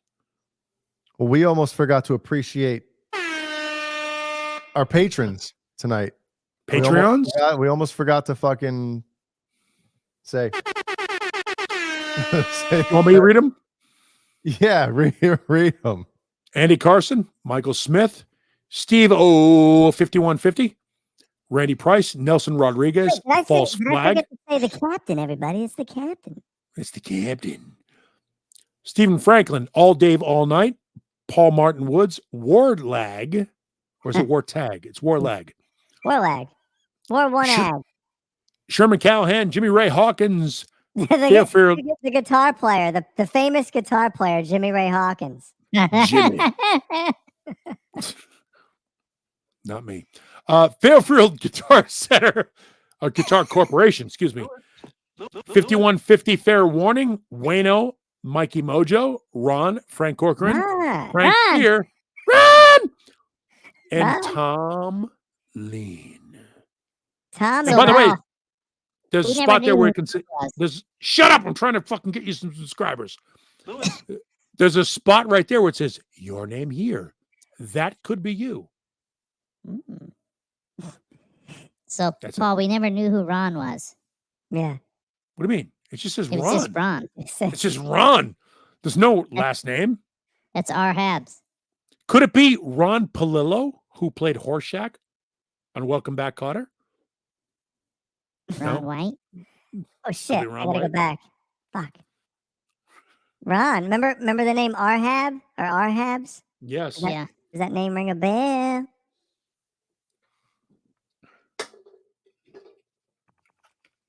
Hang on. Opening 10 or 11. No, you're on 11. Thank you. 11. Thank you Please for go to getting, 11.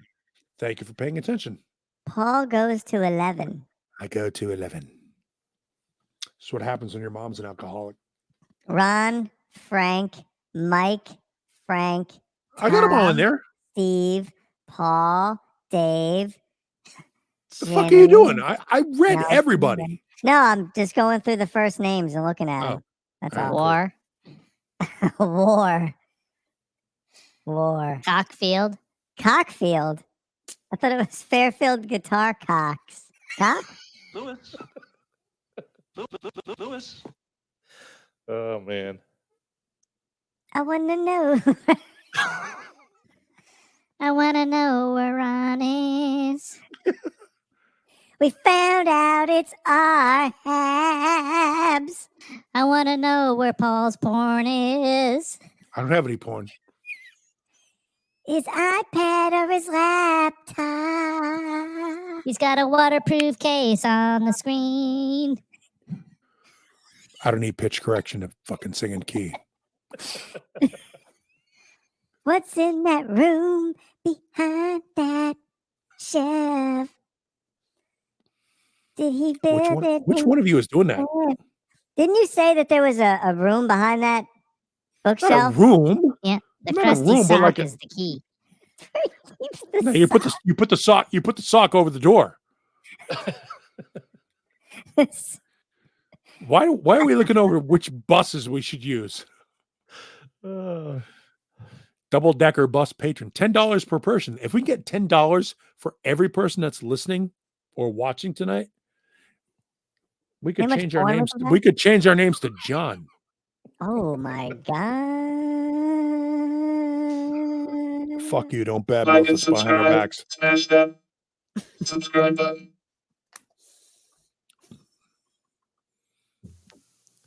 Domo. Fuck, I want that effect. Domo. Domo arigato, Mr. Roboto. Domo. All right, we've lost it. Yeah, we have. All right, thanks everybody. Have a good night. I guess we'll see you Wednesdays. Wednesday, right? Yeah. And Paul, thank you for joining us tonight. As We'll pay always. it forward, Paul. Would you pay it forward? Yep. To you. Why? What does that mean?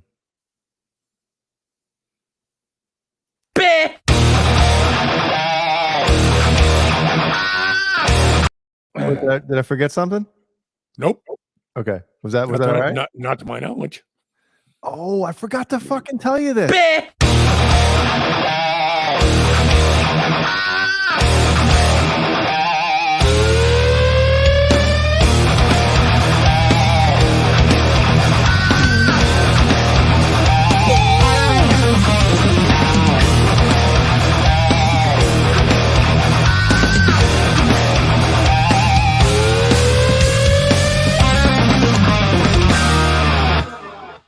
Thanks, Ron.